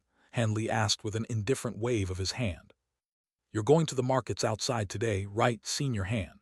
The two of us naturally have to accompany you at all times, Qi Lingzi said with a wide grin. Indeed, we may not be able to serve any important roles, but if there are any errands that you need run, the two of us will be more than willing to provide our services, young Master Hai chimed in. He who told you I'm going to the markets today, Han Li chuckled. Young Master Hai and Qi Lingzi were disappointed to hear this. Then, I know you two want to go to the markets to broaden your horizons, but there's virtually no chance that those markets will be selling anything that I need, so I won't be visiting them under normal circumstances. But then again, there are a lot of high-grade cultivators gathered here, so it wouldn't be a bad idea to take you two to the markets to see the sights. I have to visit Taoist Master Myriad Bone, so I won't be able to take you there. I'll just use my badge to get you two out of the palace, and you can return at night, Han Li said in a calm manner. Young Master Hai and Qi Lingzi were still a little disappointed to hear this, but they didn't dare to go against Han Li's instructions, and they immediately agreed to this arrangement. Thus, Han Li led the two of them toward the teleportation formation on the platform, and once the two of them made their way to the center of the formation, Han Li pulled out the silver badge before waving it a couple of times. Silver light radiated from the formation, and the two of them were teleported to the first floor. After that, Han Li also stepped onto the formation, before vanishing amid a flash of spiritual light. After about 10 minutes, Han Li found himself in a grand palace constructed from what appeared to be red coral, conversing with an elderly Taoist priest who had a gorgeous woman in his arms. This Taoist priest had a hooked nose and a pair of particularly dark eyes. He wore a set of gray Taoist robes, upon which were imprinted 18 extremely lifelike white skulls. The beautiful concubine sitting on his lap not only had a voluptuous body, her skin was also as smooth as jade. She wore a thin white veil dress and leaned most of her body into the Taoist priest's embrace, revealing only a captivating smiling face as she listened to the Taoist priest's conversation with Han Li. Further away on either side of the hall stood 7 beautiful women, all of whom also wore veil dresses of different colors, and they were standing in a respectful manner with their hands clasped in front of them. This Taoist priest was none other than the owner of this place, the patriarch of the White Bone sect, Taoist Master Myriad Bone. Letter 1D5F3, letter 1D5FF, letter 1D41E, letter 1D556, letter 1D604, letter 1D5F2, letter 1D680, letter 1D560, letter 1D55E. The woman in his arms and the other women in the hall were naturally none other than his concubines. However, the woman he was holding far exceeded the other women both in looks and in disposition, so she was clearly more adored by the Taoist priest. Han Li casually discussed his ventures in the primordial world with Taoist master Myriad Bone, while thinking back to some of the rumors he had heard about this man. It was said that not only did Taoist master Myriad Bone exclusively use devil Tao cultivation arts, he was extremely lustful and was an avid practitioner of dual cultivation who pleasured himself with women almost every night. It appeared that those rumors were true. I'm impressed by how knowledgeable and experienced you are at such a young age, fellow Taoist Han. Back when I first progressed to the body integration stage, I only traveled around the areas near the human race before returning. Now that I'm at such a ripe old age, I don't have the drive or urge to stray far away from the human race anymore, Taoist Master Myriad Bone sighed. You're far too kind, Brother Myriad Bone. I only stayed in the primordial world for so long as I was forced to do so by the circumstances I found myself in. If everything had gone according to plan, I definitely wouldn't have strayed far from our human race, either. It was extremely fortunate to have traveled over so much of the continent and still return in one piece, Han Li said with a smile. It sounds like you're a man of great fortune. You've encountered a string of opportunities during your cultivation, breaking through several stages in succession, and you were able to easily break through your body integration stage bottleneck following your return to the human race. I don't know about historic events too far in the past, but what I'm sure of is that no one in the past several tens of thousands of years has been able to match your rate of progression. Back when I broke through my body integration stage bottleneck, it took me several thousand years before I finally succeeded under fortuitous circumstances, so I simply can't compare with you. With your aptitude and youth, perhaps you'll even have a chance of reaching the grand ascension stage in the future, Taoist Master Myriad Bone said with a smile, and there were slightly fawning undertones in his voice. I wouldn't dare to dream of reaching the grand ascension stage. I'll be content if I can transcend a few major heavenly tribulations, Han Li said in a modest manner. That's true. The grand ascension stage is like a mirage to us.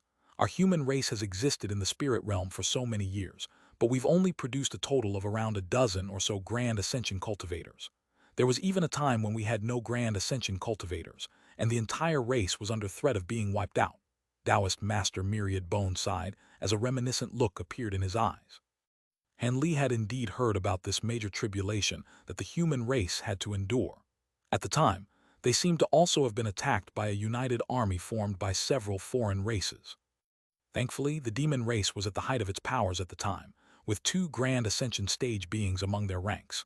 Furthermore, they were aware that the demon race alone definitely wouldn't be able to ensure their own survival in the spirit realm for long, so they decided to lend the human race their assistance. Otherwise, the human race would have truly been in severe peril. The reminiscent look in Taoist Master Myriad Bone's eyes quickly faded, and he suddenly changed the subject. You've only recently progressed to the body integration stage, so you must be aiming to purchase a lot of things during this Myriad Treasure Convention, right, fellow Taoist Han? I am indeed hoping to secure some pill refinement materials during this convention.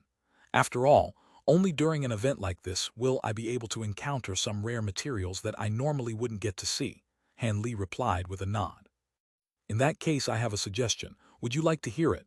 Taoist Master Myriad Bone asked with a smile. Oh, please go ahead, fellow Taoist. Han Li was slightly taken aback. You can all go for now. As opposed to immediately offering his suggestion to Han Li, Taoist Master Myriad Bone asked the women in the room and the woman in his arms to leave first. These women naturally did as they were told, extending curtsies toward Han Li and Taoist Master Myriad Bone before exiting the hall. Thus, Han Li and the Taoist Master Myriad Bone were the only ones left in the hall. Only then did a serious look appear on Taoist Master Myriad Bone's face, and he said, Fellow Taoist Han, this should be your first time attending a Myriad Treasure Convention as a body integration cultivator. Have you heard of the Black Realm Exchange Convention? Black Realm Exchange Convention. This is the first time I've heard of such a thing. Is this something like a secret marketplace? Han Li was intrigued by this but not overly surprised. He would instead be surprised if there weren't any secret private markets formed during a grand occasion like the Myriad Treasure Convention. Han Li was clearly intrigued, and Taoist Master Myriad Bone smiled as he continued. Looks like you've already guessed that something like this exists, even though it's your first time hearing of it. For body integration cultivators like us, it's very rare that something catches our interest. Even the auction held at the Myriad Treasure Convention won't be able to satisfy all of our needs. there are many fellow Taoists who are carrying precious treasures, but are unwilling to sell them for spirit stones, and only want to exchange them for items that they urgently need. There are also some fellow Taoists who possess items of value, but the means through which they obtain those items could be rather unscrupulous, so it would be inadvisable for them to directly auction off these items. Additionally, there are some treasures that are simply too precious, and even body integration cultivators like us would be afraid of being hunted down if word were to spread that such a treasure was in our possession. Hence, several private markets have been set up alongside the Myriad Treasure Convention, among which this Black Realm Convention is the most mysterious one. It's held by a group of mysterious cultivators, and it's catered solely toward body integration cultivators. Generally speaking, very few body integration cultivators who attend the Myriad Treasure Convention will refrain from participating in this private convention. The origins of these cultivators are largely unknown, and they're extremely powerful. There was even one edition of the Exchange Convention where they killed a rabble-rousing mid-body integration cultivator. After that, no one dared to offend the organizers of the convention, so it's also extremely safe there. The Exchange Convention solely facilitates exchanges between items, and it'll only be held once. On top of that, the entire event must conclude within a day, and no questions will be asked about the identities of the attendees, so it's perfect for body integration cultivators like us. Aside from us body integration cultivators, people with treasures that are deemed to be valuable enough will also be permitted to attend the convention. Of course, ordinary treasures won't be accepted. There will also be many powerful beings from the demon race in attendance as well, so some demon beast materials and even spirit beast eggs that won't be available through normal avenues will be up for exchange. There will even be some demonic women being auctioned off there. Oh, in particular, the women from the heavenly fox race. All of them are exceptional subjects to engage in dual cultivation with, and many fellow Taoists are very interested in them. Of course, those who end up purchasing those demonic women would definitely have to hide them carefully. Otherwise, if word were to spread to the 7 demon monarchs, hee. Additionally, there will also be some human women with exceptional aptitude that people will be willing to offer for exchange, and the demons are very interested in them as well. At this point, Han Li naturally understood what this so-called Black Realm Exchange Convention was all about. It was basically the exact same occasion as the underground market he had visited in the Great Jin Empire one of the human world, except the main attendees were going to be body integration stage beings, so the items being exchanged would naturally be far more valuable. At the same time, Han Li was slightly alarmed to hear all this. It was strictly prohibited for human and demon cultivators to forcibly abduct beings from the other race as concubines or subjects for dual cultivation. This was one of the taboo clauses that both races had agreed upon. A long time had passed since that agreement was made, and barely anyone even mentioned this rule anymore. But if someone were to be caught engaging in such activities, they would still definitely be in a lot of trouble. This was a clear indication of just how bold and brazen the organizers of this Black Realm Exchange Convention were. However, this also meant that there were going to be many precious things that couldn't appear on the surface being exchanged in the dark underbelly that was this underground convention.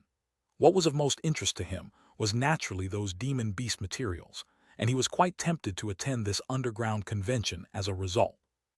I really am quite interested in this exchange convention. Where and when is it being held? As the name suggests, the Black Realm Exchange Convention will be held in a mysterious place known as the Black Realm. However, the Black Realm is not a set place. Instead, it's a portable zoomy space. That's further testament to the powers of the event's organizers. As for the time, the organizers have their ways of notifying cultivators like us when the convention will be held, as well as how to enter the Black Realm. According to what I've heard, different cultivators will be given different entrance methods. I've already attended this convention multiple times, so I have some avenues through which I can learn some information in advance. If you really want to go, then I can take you with me, Taoist Master Myriad Bone said with a smile. Then I'll be thanking you in advance, fellow Taoist. Han Li agreed with a smile after a brief pause. 1 Chapter 954. The underground auction where Han Li traded his 2 Devil Essence diamonds for materials for the monarch's late nascent soul stage puppet. Haha, there's no need to thank me. Even if I hadn't told you about this, someone else would have disclosed this information to you. Perhaps I'll be requiring your assistance for some trivial matters in the future as well, fellow Taoist, Taoist Master Myriad Bone said with a smile. You're far too kind, Taoist Myriad Bone. If there's anything I can assist you with, please feel free to tell me, Han Li replied with a smile. The rest of their conversation progressed in a very smooth and harmonious manner. After discussing some cultivation experiences and insights, Taoist Master Myriad Bone summoned a group of beautiful female disciples to perform an extremely captivating dance, and only then did he accompany Han Li to the teleportation formation. As Han Li vanished amid a flash of spiritual light, Taoist Master Myriad Bone's smile immediately faded, and a slightly dark expression appeared on his face. Right at this moment, spatial fluctuations suddenly erupted beside him, and a lithe and graceful figure emerged. What do you think, Brother Myriad Bone? Can he be recruited by us? Make sure our efforts aren't just going to waste. The woman was extremely beautiful and wore a white veil dress. Not only did her attire match that of the adored concubine whom Taoist Master Myriad Bone had held in his arms earlier, even their appearances were quite similar. However, the slight differences between the two immediately set the two women apart as two completely different people. This woman's eyes were filled with a seductive light, and she possessed far more allure than Taoist Master Myriad Bone's concubine, enough to make any man go wild. Taoist Master Myriad Bone wasn't surprised at all to hear this woman's voice, and he turned toward her as he replied, "It's still too early to tell. That man is definitely no ordinary cultivator to have reached the body integration stage at such a young age. However, one thing is for sure, we definitely won't be able to recruit him unless we expend some more thought and effort. On top of that, he possesses a lot of latent potential, so perhaps he may even make another breakthrough in the next few centuries. Recruiting him will certainly be a lot better than recruiting those unreliable, wily old foxes. You think he could progress to the mid-body integration stage in the next few centuries? Surely you're thinking far too highly of him. He may have reached the body integration stage in such a short time, but every successive breakthrough beyond this point will be far more difficult than anything he has experienced in the past. Otherwise, how could the two of us have been stuck at the pinnacle of the early body integration stage for tens of thousands of years? Many other body integration stage beings among our human and demon races are also stuck in the same situation, and only a minority have managed to reach the mid-body integration stage, with even less going on to reach the late body integration stage. Regardless of how astonishing his aptitude is, surely it'll have to be several thousand years at least before he can make a breakthrough. Otherwise, if he's able to reach the mid-body integration stage prior to the arrival of the devilish tribulation and is willing to protect me, I wouldn't be opposed to giving myself to him, the seductive woman sighed. Taoist Master Myriad Bone's expression changed slightly at the mention of the words devilish tribulation, and a hint of fear flashed through his eyes. However, he quickly managed to regain his composure and said in a cold voice, "You and I have both endured the last devilish tribulation, and nothing needs to be said about how fearsome the elder devil race is. Among the vagrant body integration cultivators of the human and demon races, most of them perished during that tribulation, and only around 4 or 5 of them managed to survive the ordeal in total. In contrast, far more of the body integration cultivators who pledged their allegiance to major powers managed to survive. The root cause behind this is that vagrant cultivators like us will eventually be divided and conquered by the high-grade beings of the elder devil race. Hence, prior to the arrival of the devilish tribulation, we have to do everything in our power to forge an alliance with as many vagrant body integration cultivators as possible. I'm sure that our chances of survival would be increased significantly if we were to band together." "That is indeed true, but I'm still not sure whether expending so much effort to recruit vagrant cultivators will actually be effective. How about you disband your White Bone sect and pledge your allegiance to one of the 3 sovereigns, and I'll also find a way to join one of the 7 demon monarchs. They all have established forces, after all, and it'll be much safer for us to join them," the woman said as she pursed her lips. "HMPH, quit daydreaming. You and I have both grown accustomed to lives of freedom. How could we possibly subject to someone else and allow ourselves to be restricted by others? If our personalities had been different, you wouldn't have left the heavenly fox race, and I wouldn't have turned down the invitations from the 3 sovereigns. Besides, we haven't done anything for those major powers, and they'll definitely accept us with open arms now, but in the future, they'll most likely use us as cannon fodder. If perilous tasks arise, the new cultivators to join them like us will definitely be pushed to the front lines. As opposed to that, I would rather be alone and do as I please, even if it means having to fight for myself as well." On top of that, it's not like the territories of the three sovereigns and seven monarchs are going to be absolutely safe, either. During the last devilish tribulation, 3 demon monarchs and 2 human sovereigns perished, so there's no absolute safe harbor. All we can do is recruit as many fellow Taoists as possible. If they join us, then all of us will have a greater chance of survival. In any case, I would much rather place my trust in myself than put my life in the hands of others, Taoist Master Myriad Bone said in a solemn manner. The woman seemed to have been convinced by Taoist Master Myriad Bone, and after a brief pause, she nodded and said, "In that case, this Myriad Treasure Convention will be a fantastic opportunity for us to contact other vagrant cultivators. There really are very few situations where so many human and demon body integration cultivators will be gathering in one place. I'll leave the human cultivators to you while I contact the demon cultivators. I'm sure these vagrant cultivators have all heard about the imminent devilish tribulation, but they definitely won't know as much about it as we do, including the fact that it's going to take place within the next 1,000 years.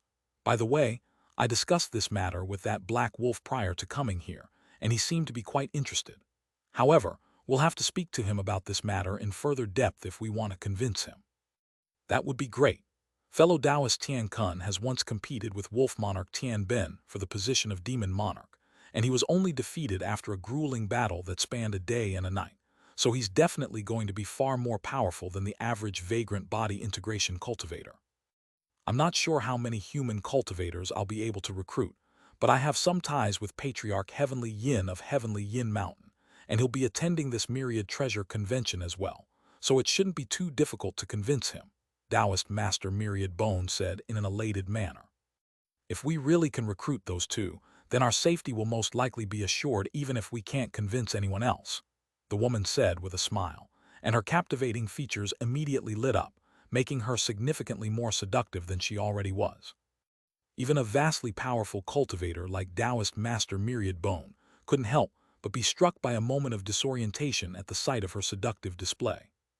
The woman's seductive smile widened even further at the sight of Taoist Master Myriad Bone's slightly slack-jawed expression. "Oh, do you want to try dual cultivating with me, Brother Myriad Bone? If so, I certainly wouldn't mind giving it a try." It was as if she really were willing to offer her body to Taoist Master Myriad Bone if he so pleased, but he immediately shuddered upon hearing this before hurriedly waving his hands with a wry smile. "Surely you jest, fellow Taoist. You possess the heavenly fox body. That's not something I can lay my hands on. I'm no longer a young man, and I still want to live for a few more years." "That's a real pity. I was truly looking forward to dual cultivating with you. It's unfortunate that you have the heart but not the will to see things through," the woman giggled, further accentuating her seductive qualities as she did so. Taoist Master Myriad Bone didn't even dare to look directly at her anymore, and he hurriedly shifted his gaze away as he changed the subject. "By the way, your myriad illusion technique really has been honed to an extraordinary extent. When you posed as my concubine, even I would have been fooled had I not been aware of our arrangement. I'm sure that fellow Taoist hand wouldn't have been able to see anything amiss either. As expected of a heavenly fox being, your aptitude in concealment and disguise truly is astonishing." As opposed to being flattered by these words of praise, the woman's smile suddenly faded, and she said in a cold voice, "HMPH, do you really think he was fooled, fellow Taoist Myriad Bone?" "What do you mean by that?" Taoist Master Myriad Bone was taken aback by her sudden shift in demeanor. "It's no surprise that you didn't detect anything. When I was posing as your concubine earlier, fellow Taoist Han had directed a wisp of his spiritual sense solely toward me. If it weren't for the fact that I had unleashed a detection secret technique and was paying extra attention to him, I would have failed to detect this as well. This fellow Taoist hand possesses the most powerful spiritual sense I've ever seen. If I had to compare it to someone else, I'd say that it's most likely not inferior to the spiritual senses of the 3 sovereigns and 7 monarchs," the woman replied in a grim voice. "Is that so?" Taoist Master Myriad Bone drew a sharp breath as his expression darkened even further. "Rest assured, Brother Myriad Bone, it's no surprise that this fellow Taoist hand possesses incredible aptitude, considering he was able to reach the body integration stage at such a young age. He was able to see through my disguise, but I had already used a Heavenly Fox race secret technique to completely seal away my magic power for a short time, so no matter how powerful he is, there's no way he would have been able to identify the fact that I'm a body integration cultivator. On top of that, I'm sure that he's determined that we bear no ill will toward him. Otherwise, he wouldn't have conversed with you for so long before departing. Taoist Master Myriad Bone's expression eased slightly upon hearing this, and he said, "That is indeed true. If he asks me about this next time, I'll just have to make up an excuse to placate him. In all honesty, it doesn't really matter even if he learns my true identity. Am I that unsightly that I can't be presented before others?" The woman asked as she adopted her seductive smile again. Taoist Master Myriad Bone's eyelids twitched upon seeing this, and he could only remain silent with a wry smile on his face.